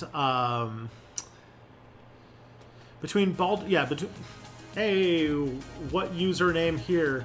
Thank you for following. Welcome to the Orc Gang. Between Baldur's Gate 3, Crusader Kings 3, and World of Warcraft Shadowlands, I feel like my fall is going to be very well supplied in the video games department. I feel like I'm going to be very well taken care of when it comes to video games. And I just today started taking an interest in the Hearthstone Auto Battler game, which I did not know existed, and so I've been taking a look at it. It's actually pretty fun, too.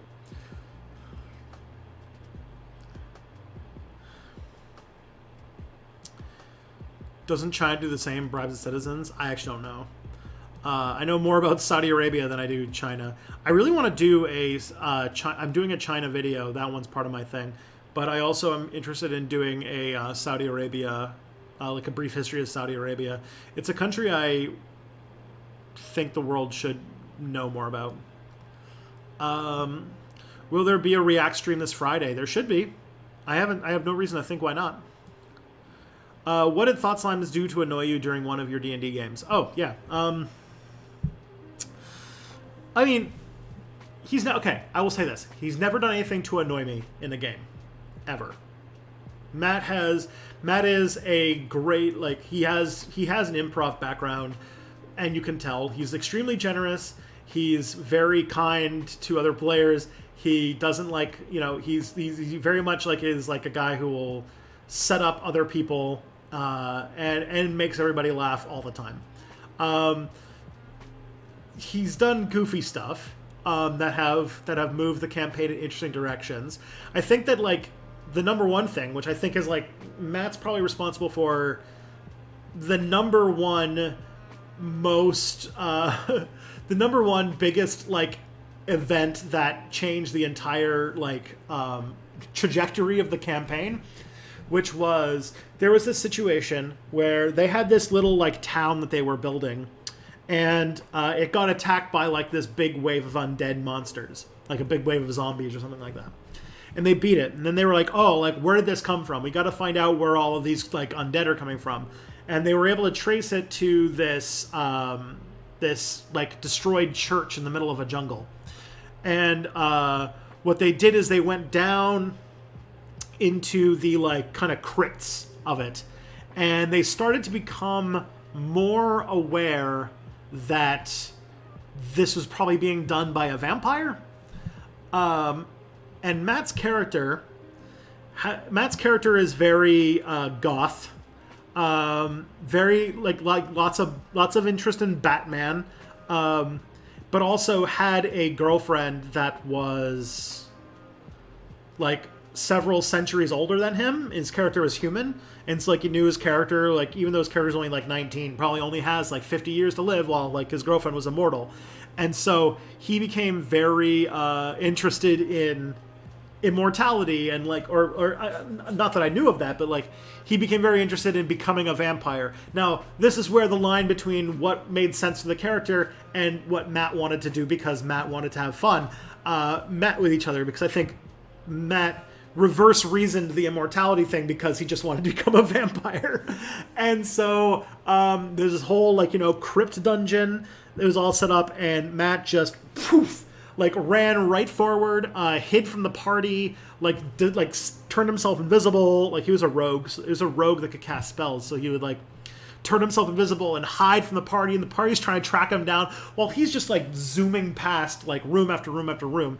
Eventually he like gets into the party. Eventually they end up fighting a vampire at the end, and he like intentionally gets himself killed so that he can be turned into a vampire.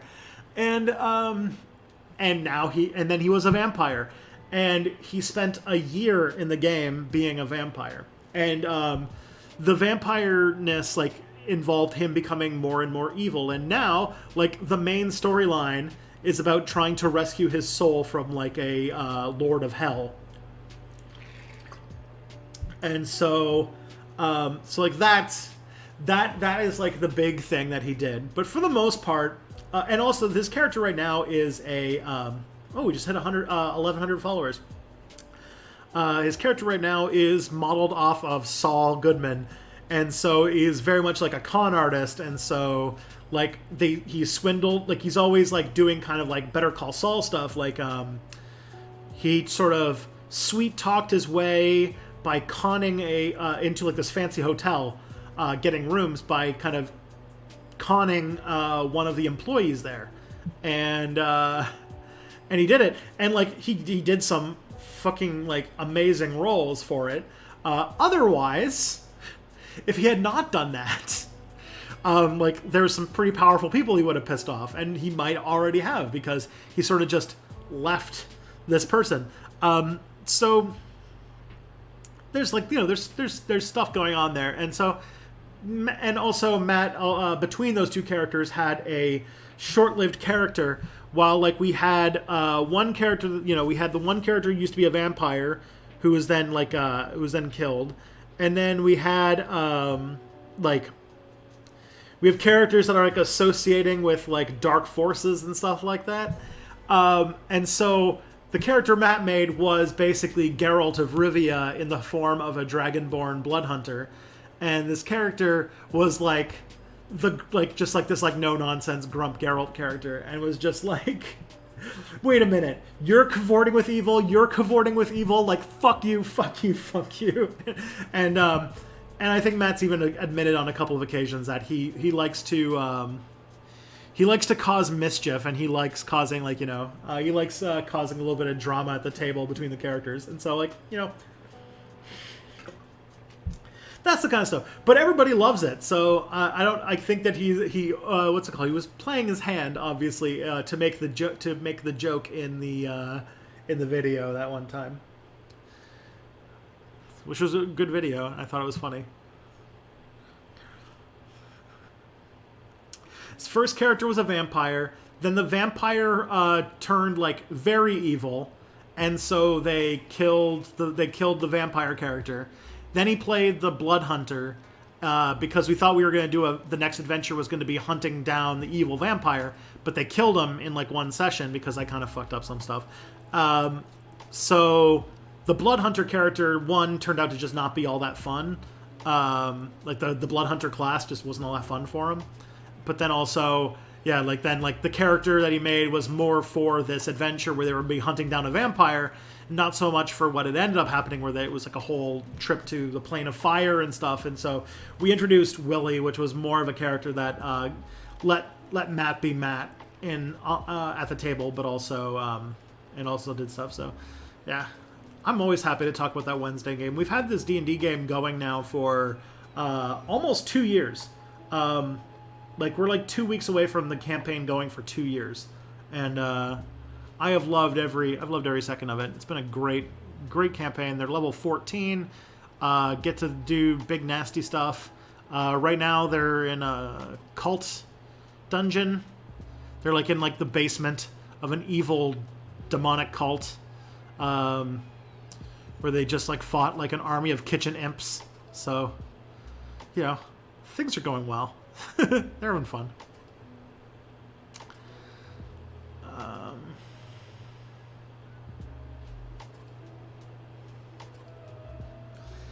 It would be a shame if somebody brought it to a crush cult and made a video about it.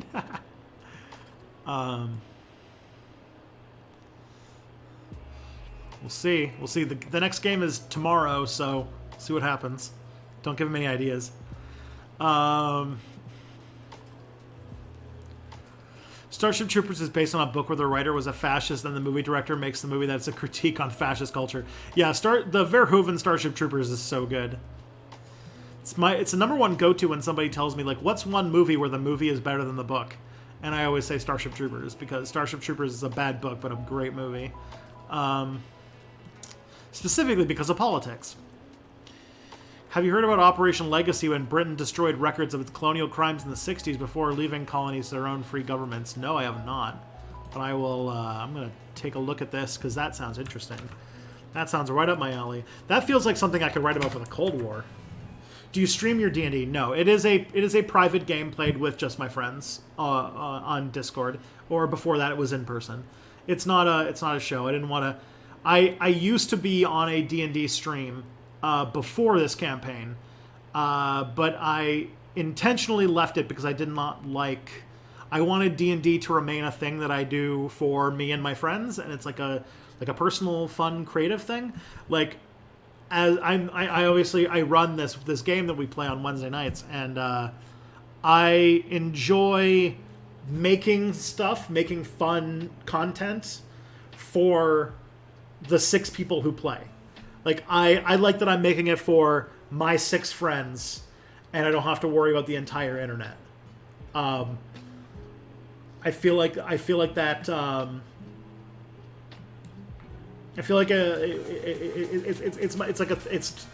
just what D&D is. D&D to me is a thing I do with my friends for hanging out with my buddies, and I don't really want to bring content into it at the moment.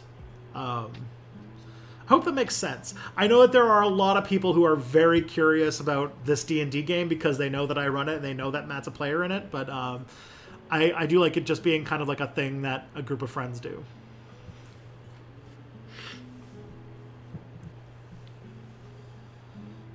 I do, yes, that is true. Every week I do recap what happened on Twitter. So every week, for both campaigns that I run, I write a Twitter recap of what happened. So if you're really interested, you can check out my Twitter for that. That is one way that you can kind of keep up with what's going on.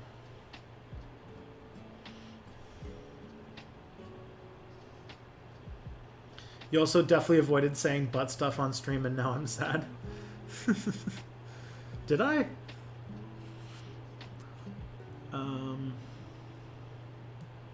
You don't have to watch The Wire. It's good, but it's not. You absolutely need to see it good. Also, it really disappointed me as the first season was near perfection. I thought the second season might have been, but it just got a little worse. Every subsequent season was the same. Oh, well. This is not the first person who's recommended I see The Wire, so I probably should see it at some point. I've been told that it's very good as like a dungeon master because it's like a really good example of serialized storytelling. That's very good. But also, the person who said that just recommended like every serialized drama on HBO, so who knows. Same person recommended Sons of Anarchy as a good for DMs.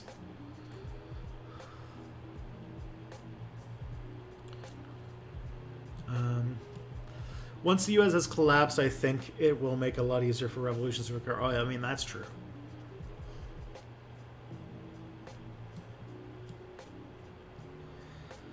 I have nothing clever to ask this time. I just wanted to tell you I discovered you and I'm learning a lot. Thank you. Well, that's awesome, Elsa. Welcome aboard. So Japan is basically doing what right-wingers want us to do in terms of immigration. Yeah, pretty much. Japan's GDP has not changed in decades, and their debt is like 250% of the GDP. Oof. When Tristan read Showcat like it was the order from the Lord itself. Showcat.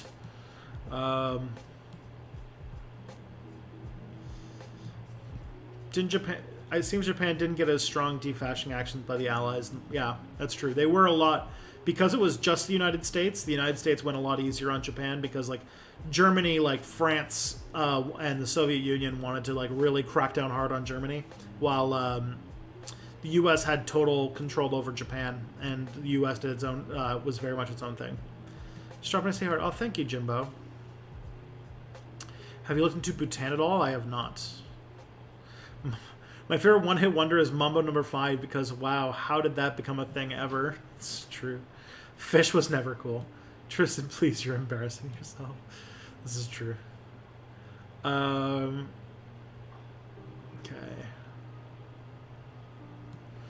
Getting it all backwards. Been a YouTube sub for a while. Ah, good stuff. What did you think about the Venus Project and their concept of a natural resource-based economy? It's technically like anarchist communism with a great focus on high-tech approach. I didn't get past... When it came to the Venus Project, my first thought was, wait, isn't this the loose change guy? And then... Or no, not loose change.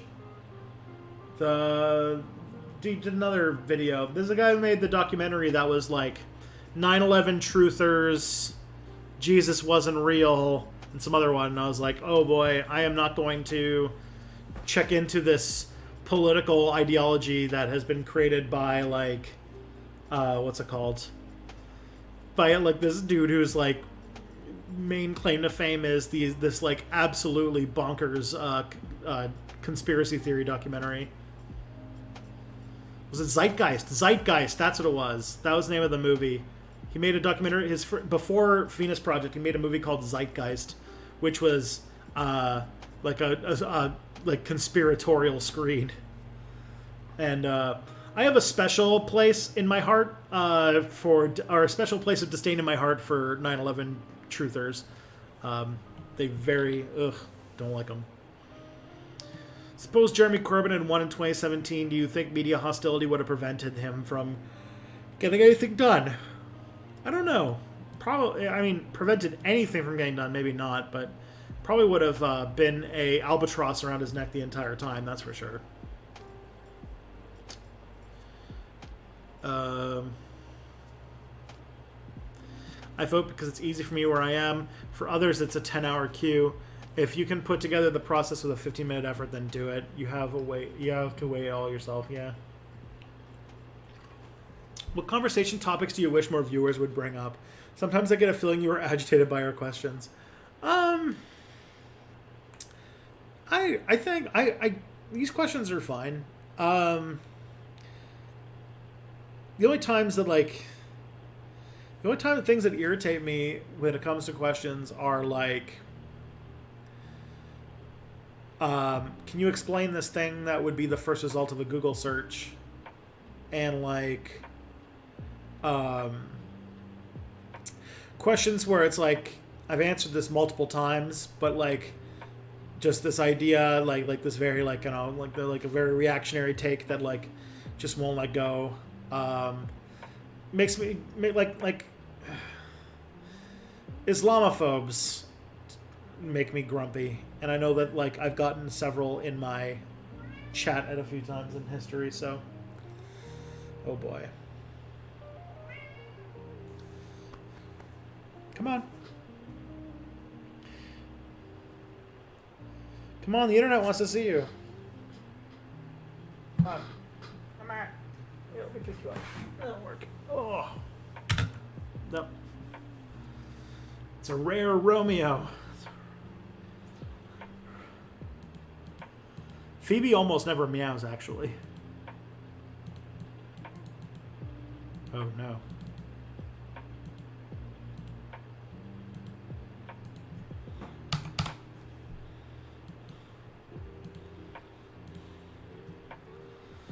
Hey, Romeo. So this is Romeo. This is my younger cat. But he's huge. He's a big chungus. No, he's not a chubby cat. He's just a big cat. Like, our two cats are like, two, like, as far as like the size that cats can be, they're like the two sides of the equation. Like Romeo here, he's a big chungus. He's a reasonably large chungus here. And he's, you know, big guy, you know, just a solid cat, you know. Probably weighs, I don't know, 10 pounds or something like that, you know, something like that. A reasonably large chungus. While like Phoebes is a very petite cat. She's very small for a cat. She's fairly skinny and probably, I think the last time I took her to the vet, she only weighed about 5 pounds. Like she's a very like, you know, tiny cat. So they're very different in size. Do you use Chilled Cow's Lo-Fi Beats to study too? Yeah.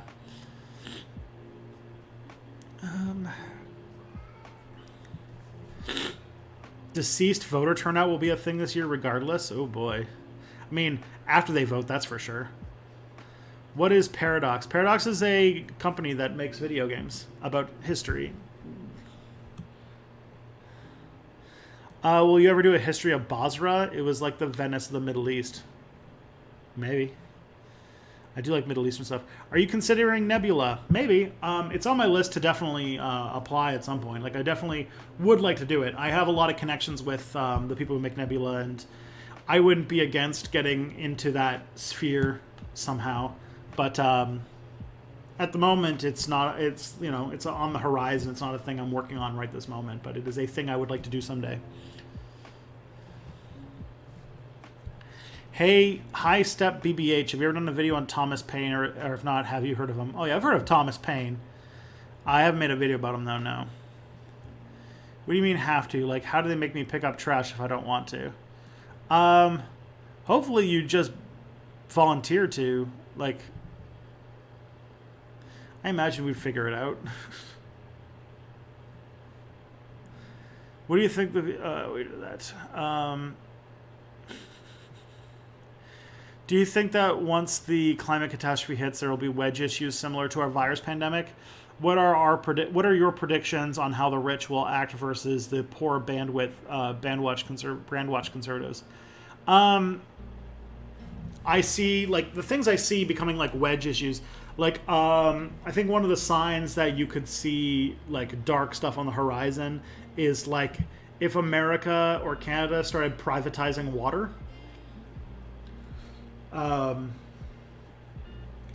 And like, or started putting controls on water supply. Like if water starts becoming like kind of like what happened in California, if that starts happening to like most of the country, that could be like a, you know, you can't, I could see like the same kind of energy that's like, I don't have to wear a mask or do anything about like wasting water. When you like tell like the Karens and Kevins of the world that they can't, like, you know, that they can't water their lawn, they're going to get so mad. And it'll totally like that kind of stuff. And I also think that immigration is going to just become a bigger and bigger thing as there's more and more climate refugees.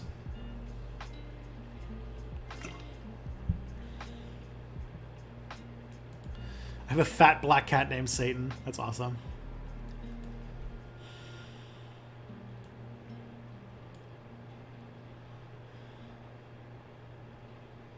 Can't wait for that react stream. I found a really juicy vid for Tristan to react to. Oh no. It's gonna blow some fucking minds. I already answered that question. Tonight We Ride is a fun game. Oh yeah, I have heard of that. I haven't played it, but I have heard of it. It's made by Means TV, right? I know Tristan isn't into Hearts of Iron 4, but I'd like to see him play Kaiserreich. Oh man, I've been asked to play Kaiserreich so much. I did try to get into Hearts of Iron 4. I just need to like read like a... I kind of understand how things work now, I just need to like have more experience in the war part of the game, and then also, you know, learn how to make proper divisions and stuff.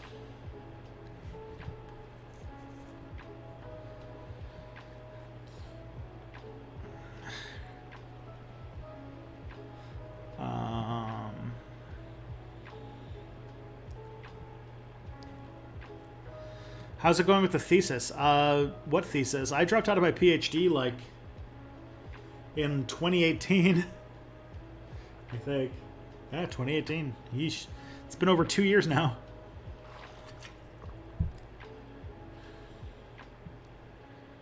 Got to keep some stuff for yourself, like the butt stuff. Oh, there we go. I have a D&D character now. Actually, he's a con artist who believes to be an aristocrat and trick people into rigged dice games. That's pretty cool. My current D&D character is a druid who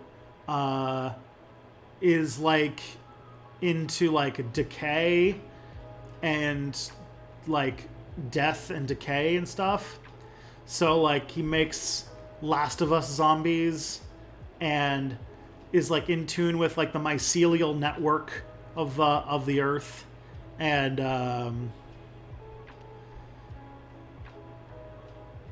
what else does he do? He's like turning into a fungus himself, and he's like a former like famous general who got lost in the jungle for like several decades and sort of is now like trying to trying to demilitarize his entire civilization and save the world. And yeah, he's very mushroomy. I like him a lot. I do like the idea of making Last of Us zombies. But his name that he goes by is like the Dragonborn word for from nowhere. And he's like renounced all of his titles, and he's like, you know, he's now, people thought he was dead for decades, and now people know he's alive, and he's become like a national disgrace, and his daughter, who's become a famous general, hates him, and like there's pretty fun character. I had to make him after my artificer died.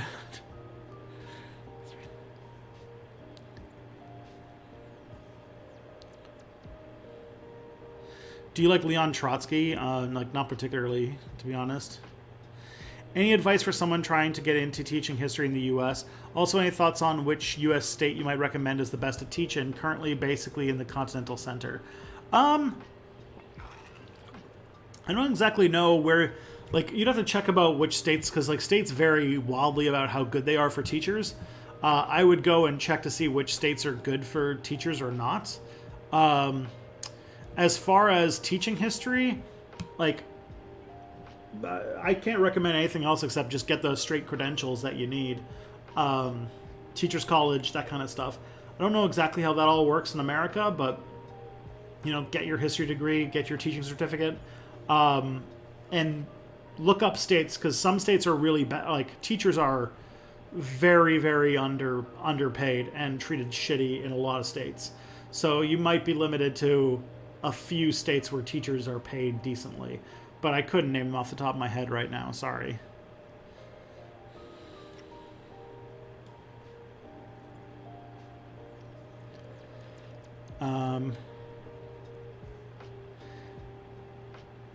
What do you think the world would be like if France was the first socialist state? I don't know. More French. I imagine that France, being a powerful country it is, would have quite an impact. Probably a bigger one than than it being Russia, because France has colonies, and France is powerhouse economy, and like much more like what's it called? Much more centrally located in Europe. Like I could see that socialist France would have really changed the dialogue of that.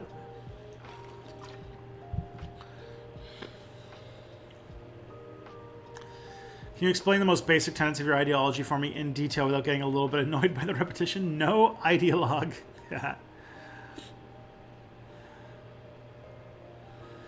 Chicken eaten. How long till Jackbox? As soon as I get caught up, we can do Jackbox. Which I'm fairly close to getting caught up. It's like what?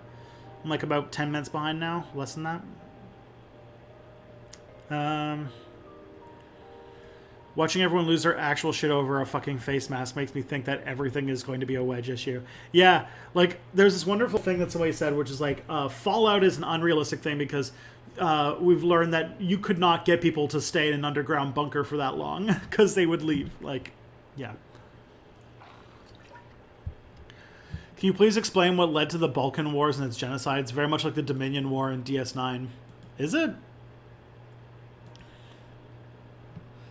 As far as I know, the Balkan Wars are essentially like, there was this country called Yugoslavia that existed for several decades that was held together by like a dictator, and like they've spent and like there's never really been a time where these countries had their own states to manage until the Austro-Hungarian Empire fell apart.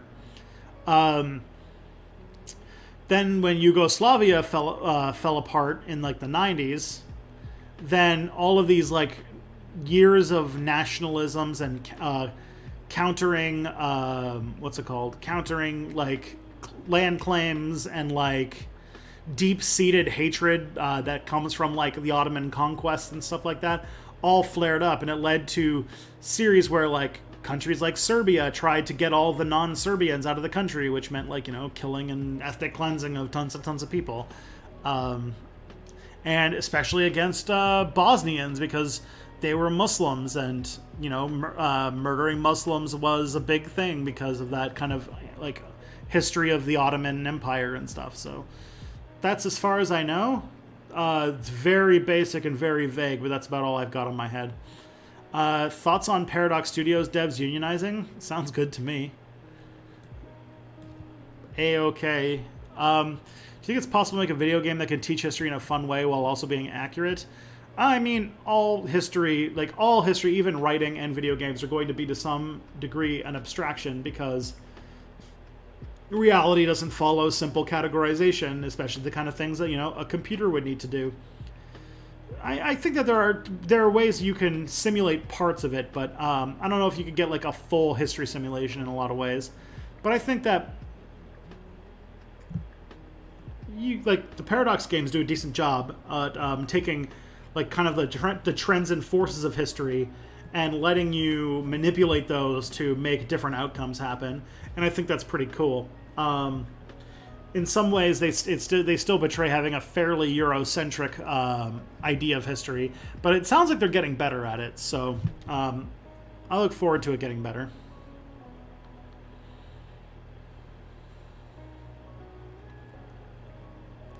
There's part of me that would like to be a history teacher just to secretly teach kids lefty history. That'd be fun.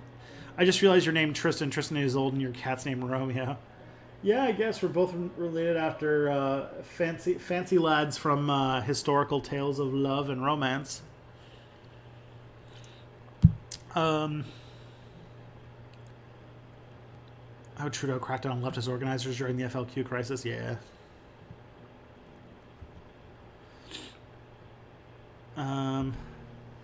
At some point, you're going to have to just stop doing Jackbox, or just say that when it gets close to the end of the stream, you'll stop answering questions to do Jackbox. What will you do when you get that many watchers? It's a good question. I'm kind of getting close to that now, aren't I? I don't know. Growing pains. I'll have to make those decisions when I come to them. But, yeah. But on that note, we are caught up, and so maybe we can actually do a little bit of Jackboxing. So for anybody it's their first time here, on Tuesday nights for the last hour or so of the stream, we play Quiplash and TKO to sort of give my voice a rest, because I've been talking for over 2 hours straight at a fairly quick pace. So, you know... but these games are fun because anybody can participate. Anybody can join in and have fun with it. So there's no like you don't need to have anything. You don't have to buy anything. You just need a browser, and you can do it on your phone. It's very mobile optimized. So let me just stop the music, and let me just get Jackbox open. I updated the stream in the stream thing. Yeah.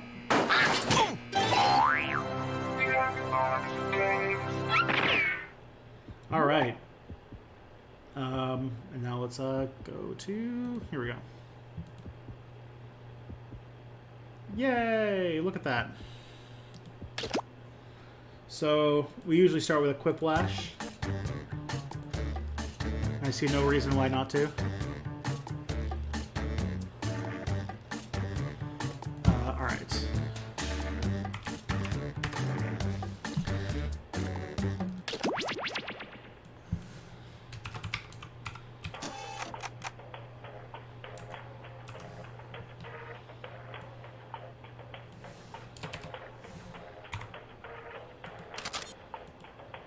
So, what you do is you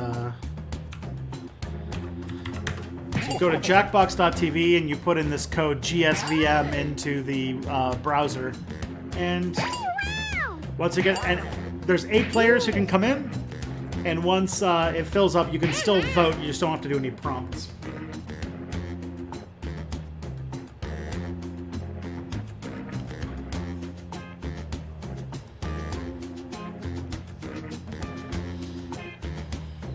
So you just need 2 more. So you go to jackbox.tv and put in GSVM.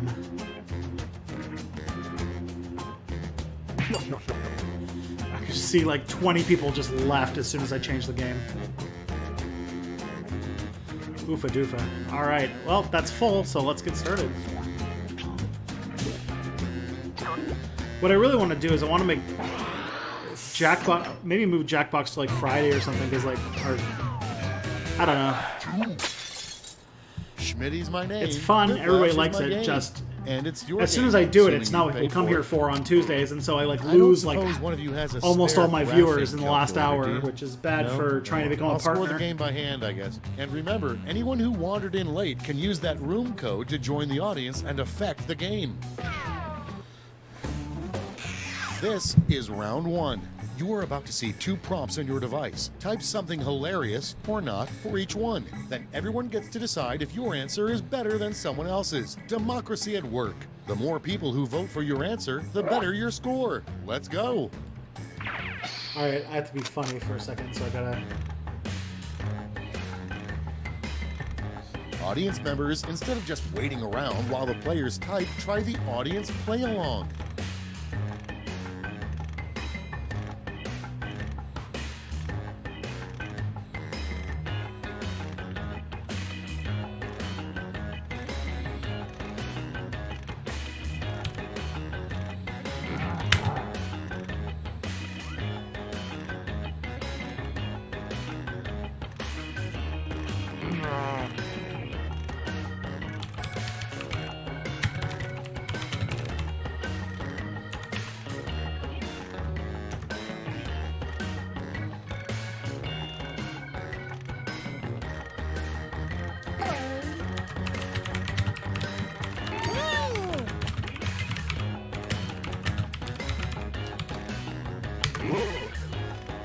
Not super proud of this one, I'll be honest.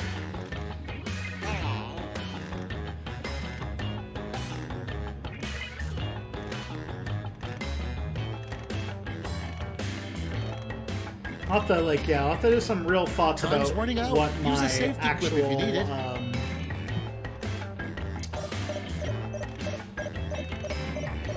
of what to do now, of what to, when to do this, because obviously people like it. Just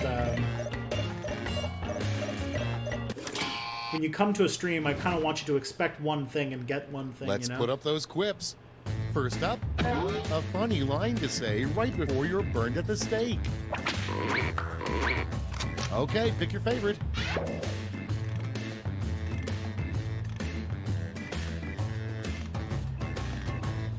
Oh dear.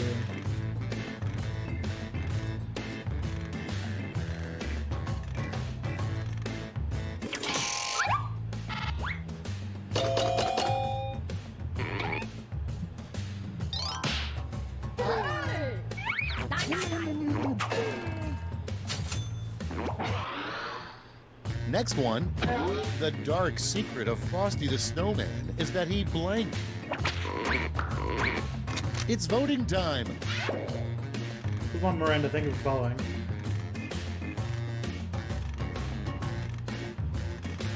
Oh, damn.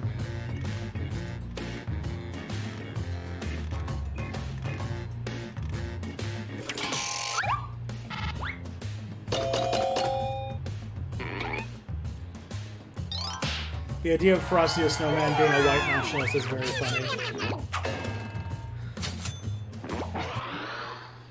Next on the list, a weird thing for a president to announce. I did not have And Dequack's not here, I don't think, so maybe we're not going to...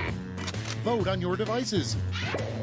With Dequack not being here, it's not going to be like fiercely competitive.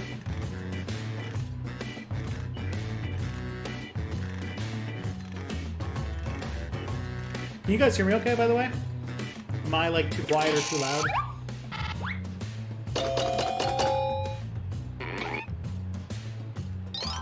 Cool, cool, cool. Man, I got owned. Next in the hopper, a catchphrase you'd probably hear on a sitcom called The Poop Family. Vote away.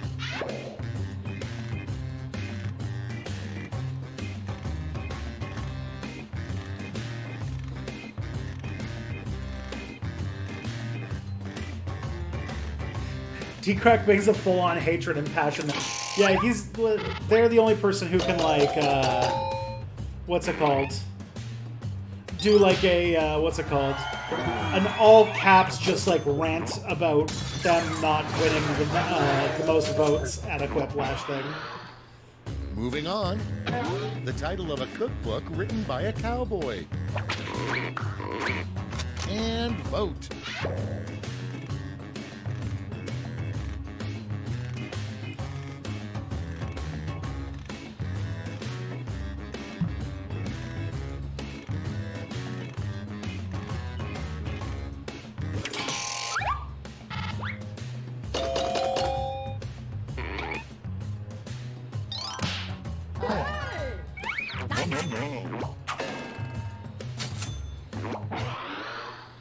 And next is, the Teenage Mutant Ninja Turtles should update their catchphrase from Cowabunga to blank.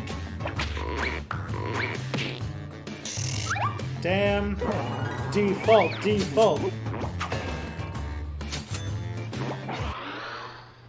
Coming up next, how You know feel the pants determination, you're wearing yeah. are 3 sizes too small. Dequack will do anything to win Quiplash. Get to voting.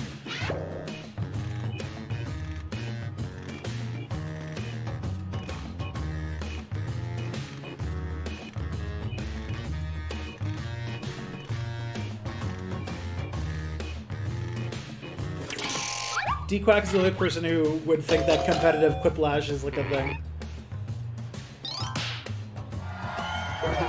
The two Swiss words in the English language, balls hurt. Next in line, an item that never sells at a garage sale.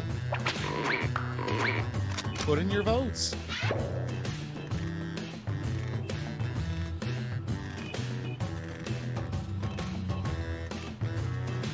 Oh yeah, default. You were yes-ending my Simpsons reference. Thank you, Matt Lipton.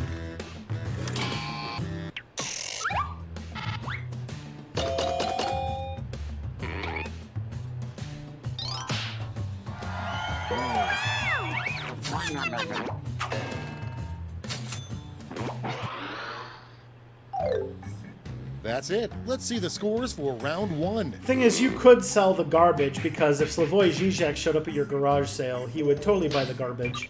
That's what he eats out of all the time. Round 2 is I am pulling up the always station with eating out double of the the points and garbage of bonuses. ideology. And the literal garbage. Folks in the audience can try the audience play along while we wait for our players to finish.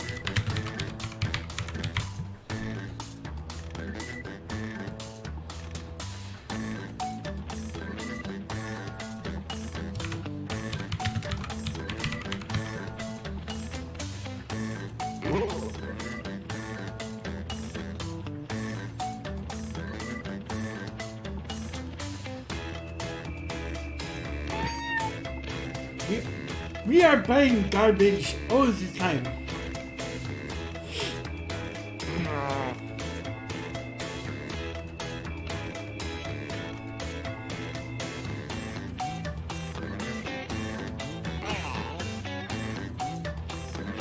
Oh boy.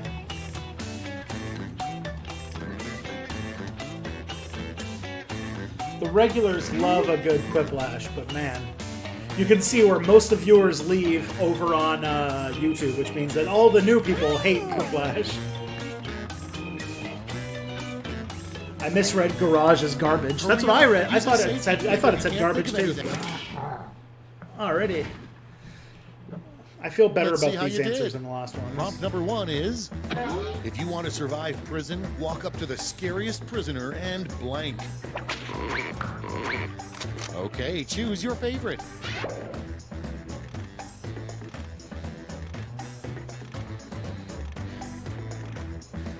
Oh man, I'm screenshotting that.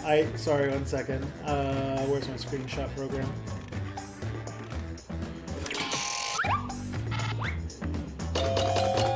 Sorry about that, friends. Alright.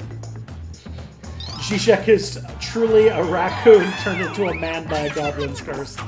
So accurate. Your next prompt is a terrible thing to say to the bouncer checking your fake ID. Vote now.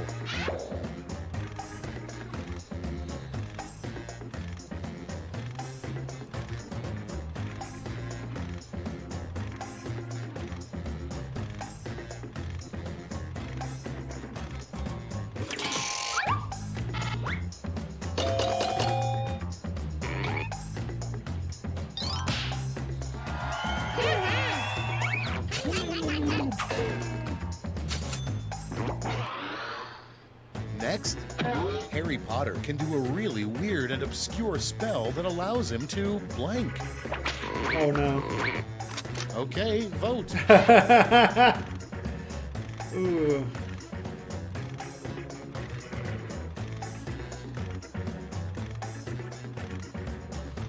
You love quiplash streams?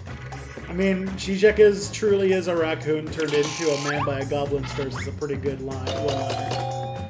I'm gonna tweet that out later today, I think. Do you want me to cross out your name or not? Next up, the number one. Do you have to pay to host, and what does it cost? No, I don't have to pay to host. I just had to buy the game when it. That's Time it. to vote.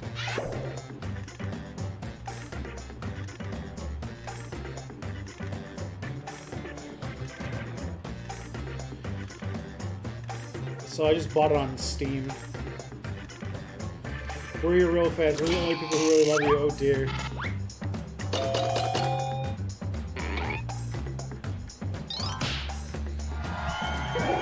Hey, Grand Theft Cardigan won. Yay. I was proud of that one. Next on deck, how you know a coworker had sex on your desk. Ready, set, vote. Set it on his video with Peterson. Oh, okay.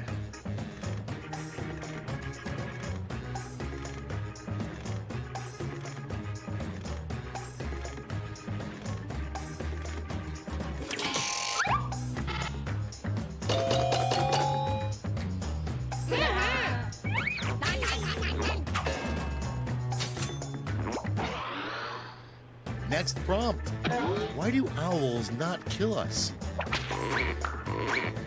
Vote now.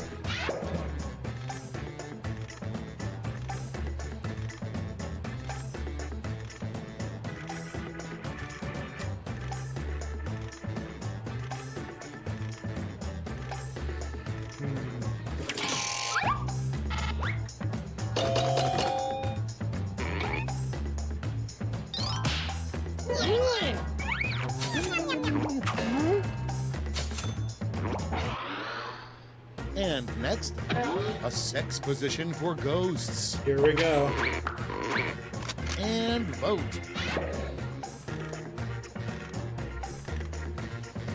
I'm worried it's not clear that was a joke. Oh boy.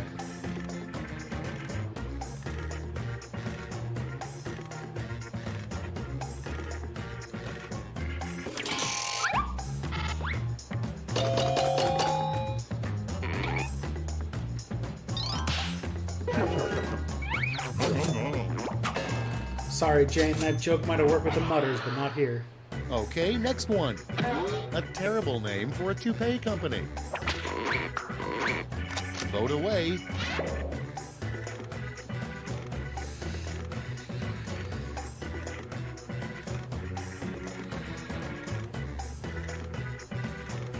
Oh, hi.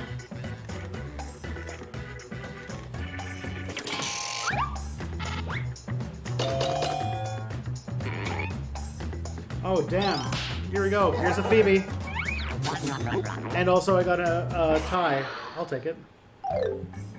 Round 2 is no more. Hey, Let's Phoebe. see the damage.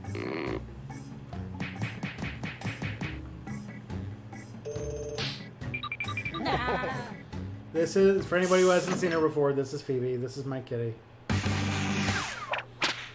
This is round 3, the last lash. Everyone's taking aim at the same prompt this time.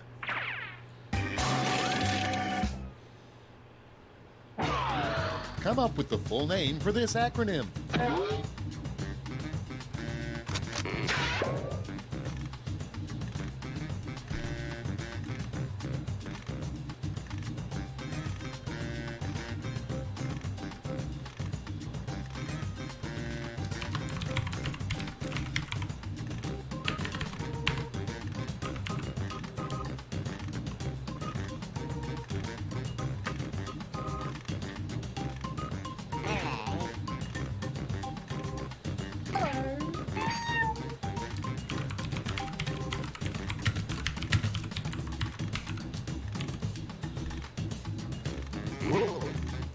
Not proud of that one. Cat is too sweet. Yeah, she is very cute. She is definitely a sweetheart cat. Yeah?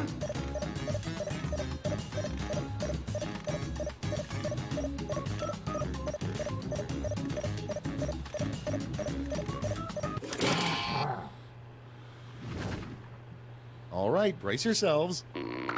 Okay, in round 3, you get to award 3 medals: gold, silver, and bronze. Have at it. All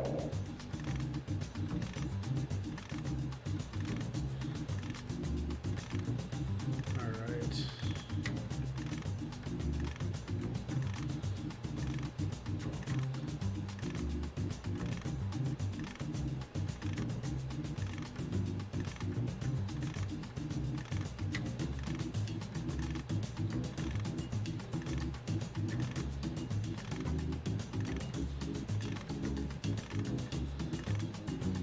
That cat is a comrade cat and will be snuggled as such. Yeah. Oh, there she goes.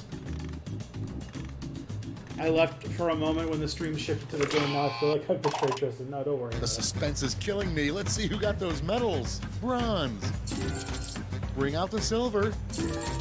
And gold. All There are right, let's jellyfish turn that that are into spreading cold, COVID hard in the atmosphere. points. Oh dear.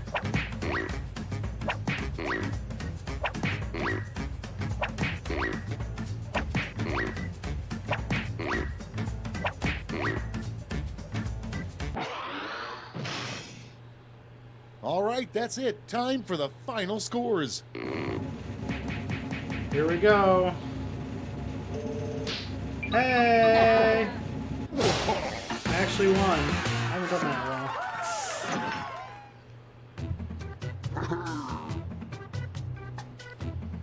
Alright. Yeah, constant accusations that I rigged the game. I don't know how I would do that. Yeah, it is t-shirt time. So now we're going to play TKO, which is a game where we design t-shirts. It's also very fun.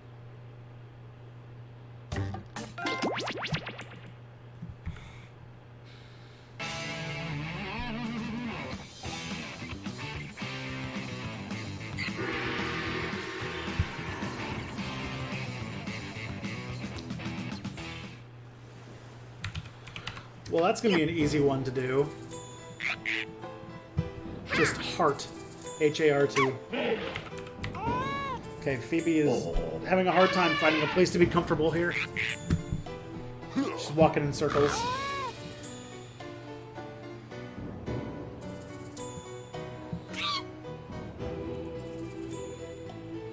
Alrighty, good to go. Remember, if you can still join and you can still vote. all cats are N cats. For real. Welcome to TKO. I am the tournament master. I have awoken from my centuries-long slumber to perform my sacred duty. No, I'm messing with you. I was just watching Dr. Phil. Just as the prophecy foretold, Earth's greatest T-shirt champions have gathered to do battle on T-shirt Island. The prophecy also foretold a lot of stuff that didn't happen, but what are you gonna do, am I right?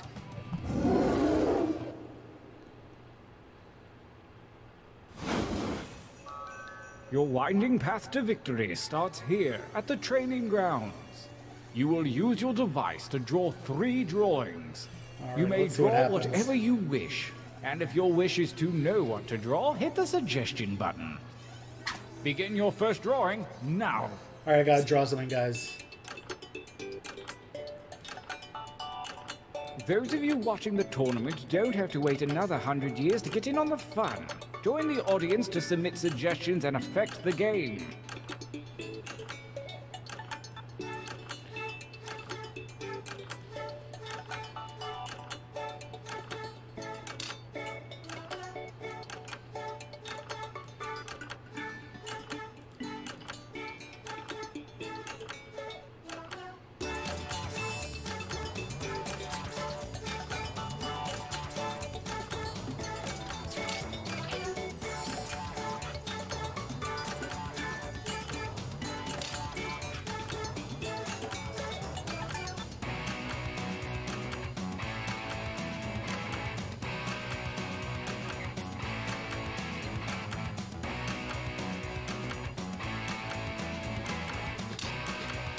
Alrighty.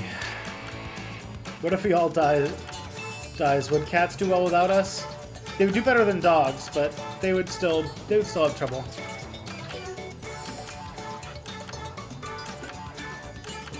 Oh no, now we have both cats in here.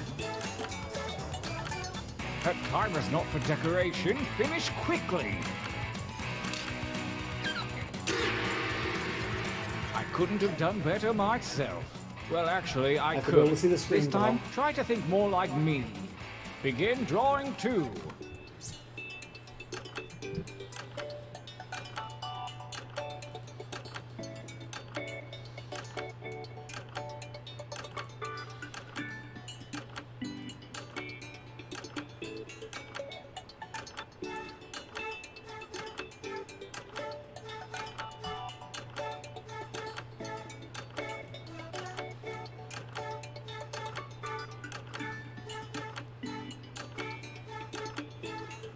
Oh man. Drawing is so hard with a mouse.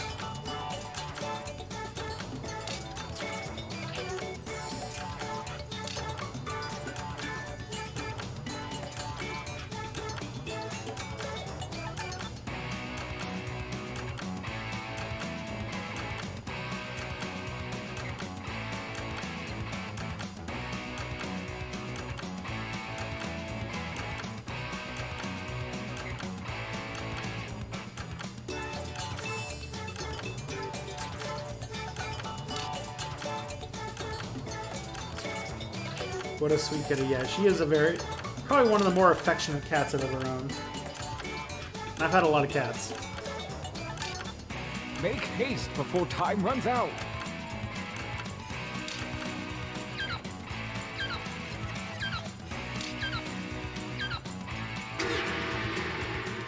Last drawing, let's get weird with it.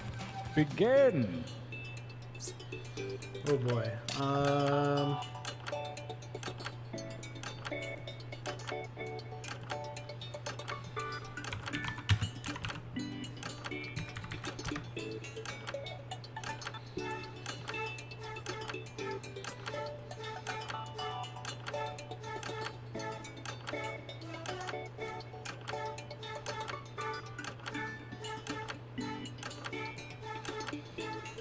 Well, this is comedy poison. I'm trying to draw. I can't be funny and draw at the same time, friends. I'm not Thought Slime.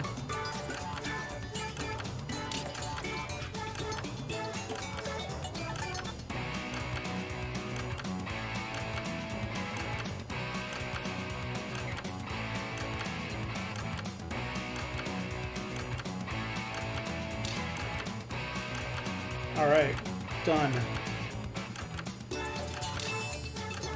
I did it. Did it, friends.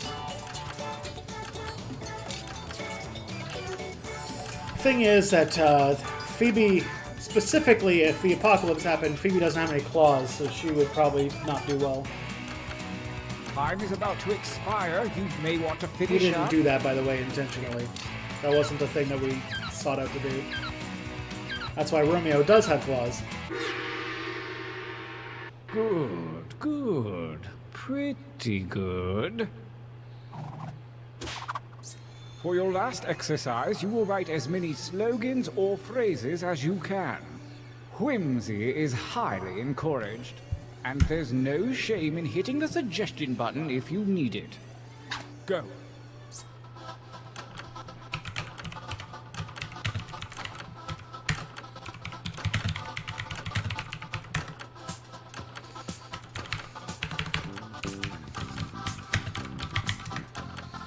You didn't give up after one, did you? Keep writing.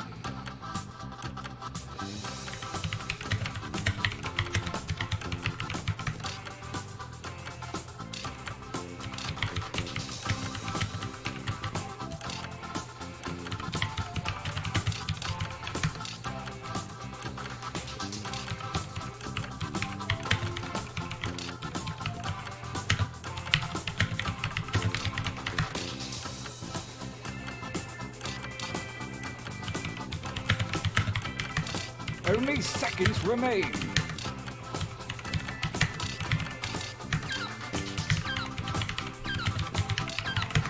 Alrighty.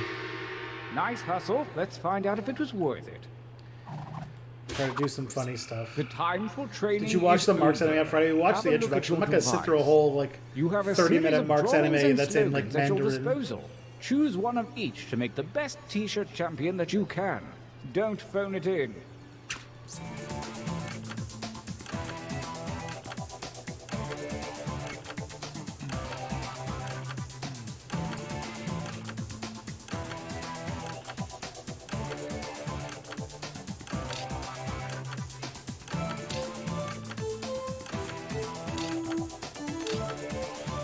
Alright, let's see if that one works out well.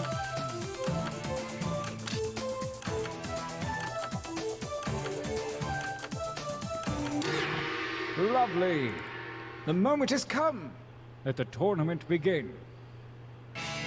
Gauntlet 1. Versus... Fight. Fight by submitting your vote on your device. Forest creature theme going here.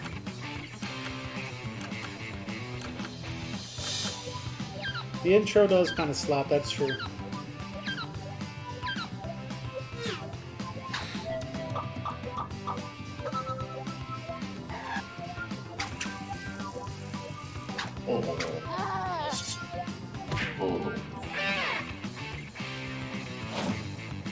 A new challenger appears. Attack!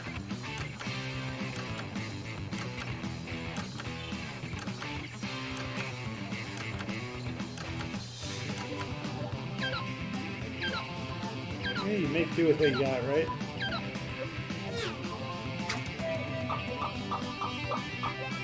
Yeah.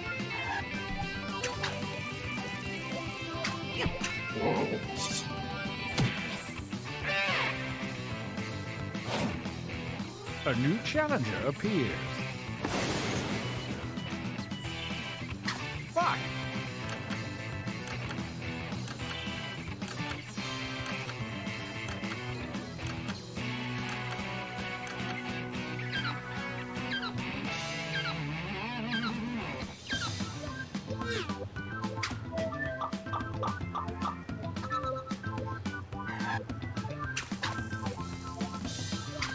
I mean, it's, yeah, fuck J.K. Rowling and the non-binary flag on non-binary day. It's pretty A good new combo. challenger appears.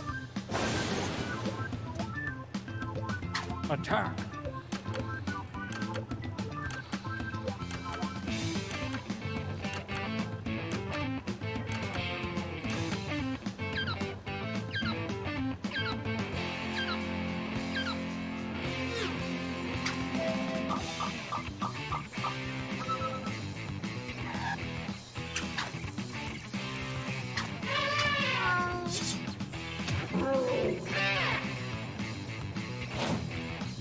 Versus...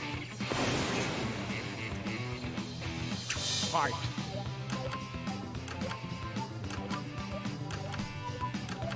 Slimy yet satisfying.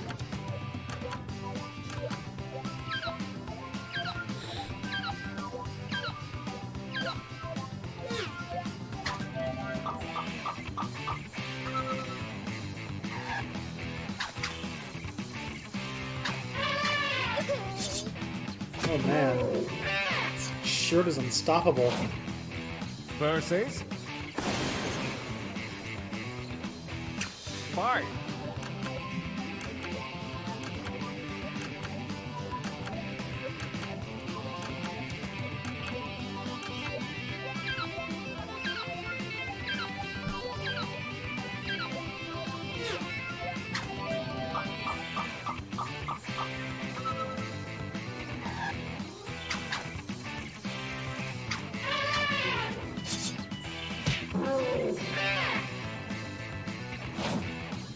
Versus... Go ahead and fight already. Ooh. Solid.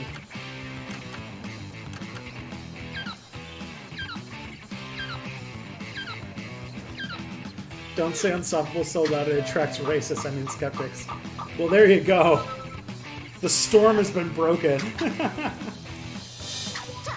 Ooh.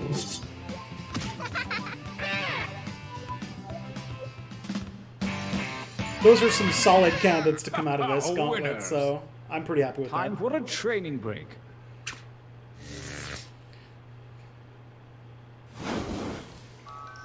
Use your devices to enter one new drawing and as many new slogans as you wish.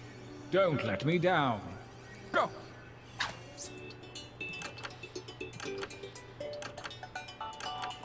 While the chosen few prepare for battle, tournament spectators can get in on the fun by joining the audience, submit suggestions, and vote for the best shirts.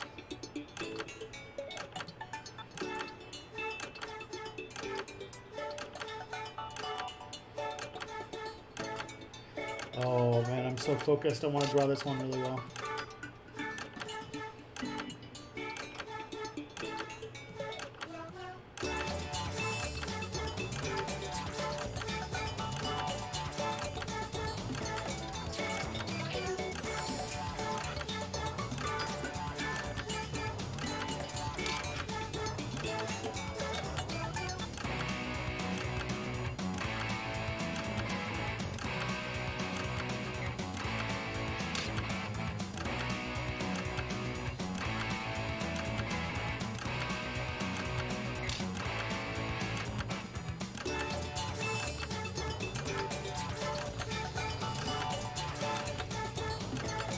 Yeah, Atheist is Unstoppable owned me so hard last Friday.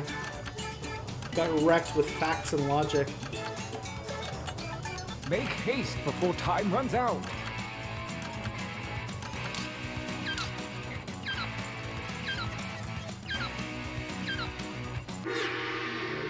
Let's see what's next. And right. Oh yeah.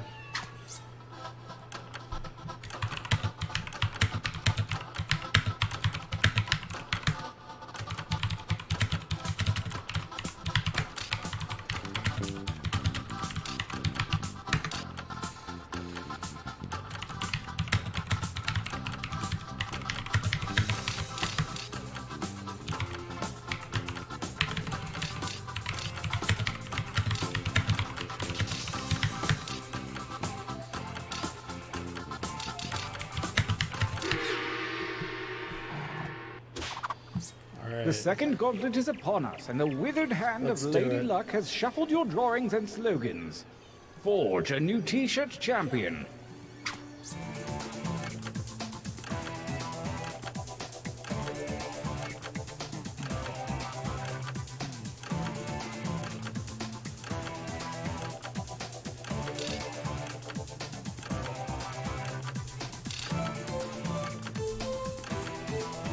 Hey, Rad Progressive, thank you for following. Much appreciated. Welcome to the Orc Game.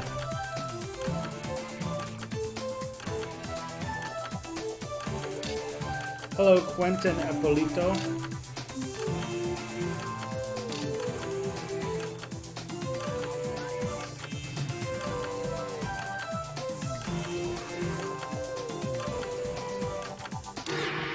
I've got a good feeling about this batch. This game is hard.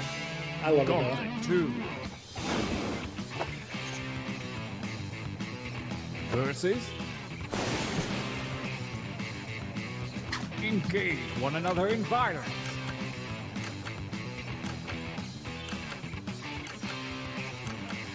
Where's the Eat the Rich slogan? It's true.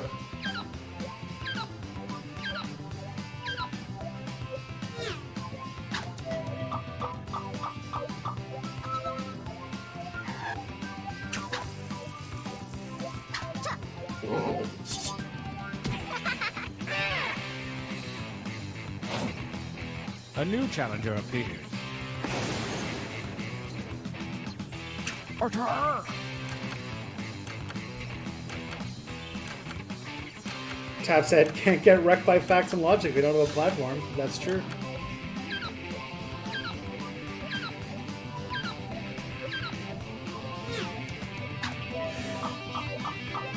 So that one spells Phoebe and Uwu. Oh, fuck. I just draw genitals with faces. Seems to work. Oh, a new challenger appears. Battle. Oh, damn.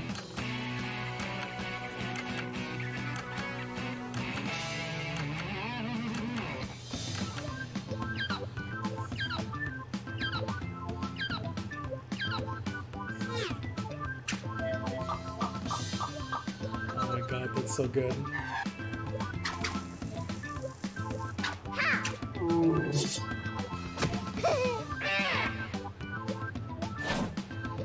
A new challenger appears. Oh, damn.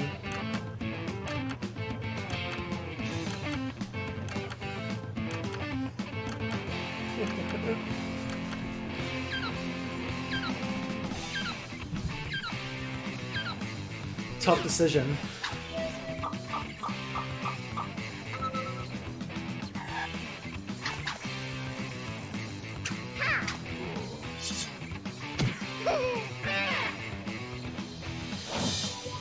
Versus.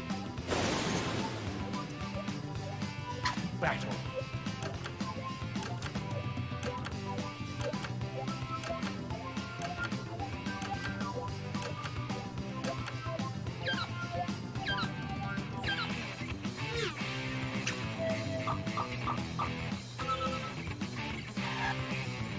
Damn.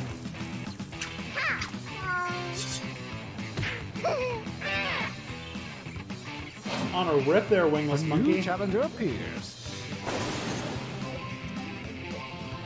I want you to fight.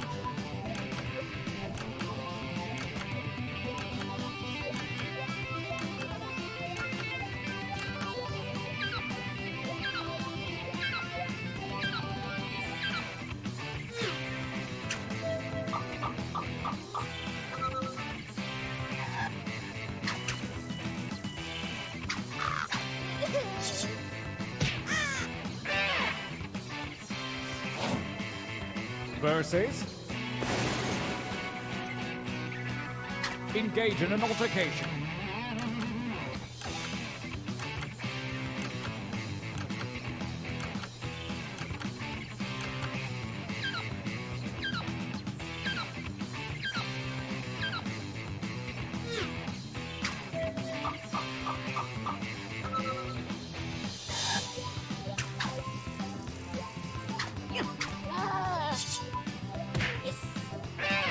Hey! I got one in the Winners. final gauntlet. I did not deserve that, though. But I'll take it.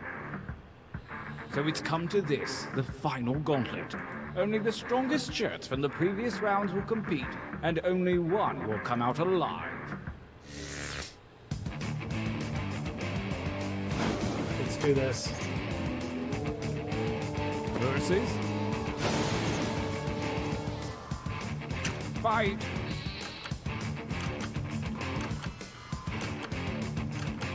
What Lux ideology is what avatar bending style? Discuss. Ooh. So it makes me think that, like, Marxism, Leninism is the Fire Nation.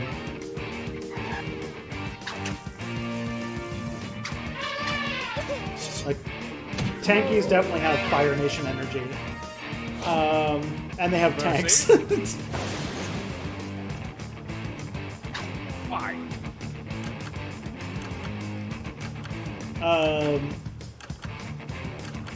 My guess is the anarchists would probably be the airbenders, right? Because the air nomads are sort of like chill people who lived in the middle of nowhere, so that's my guess. And yeah. So airbenders.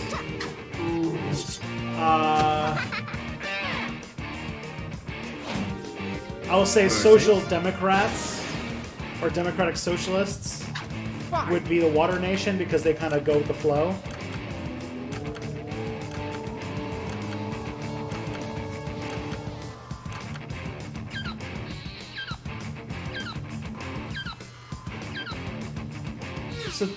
So then we just got to think about what the final one is, what's Earth Nation. I also was trying to think of another leftist tendency I could put there.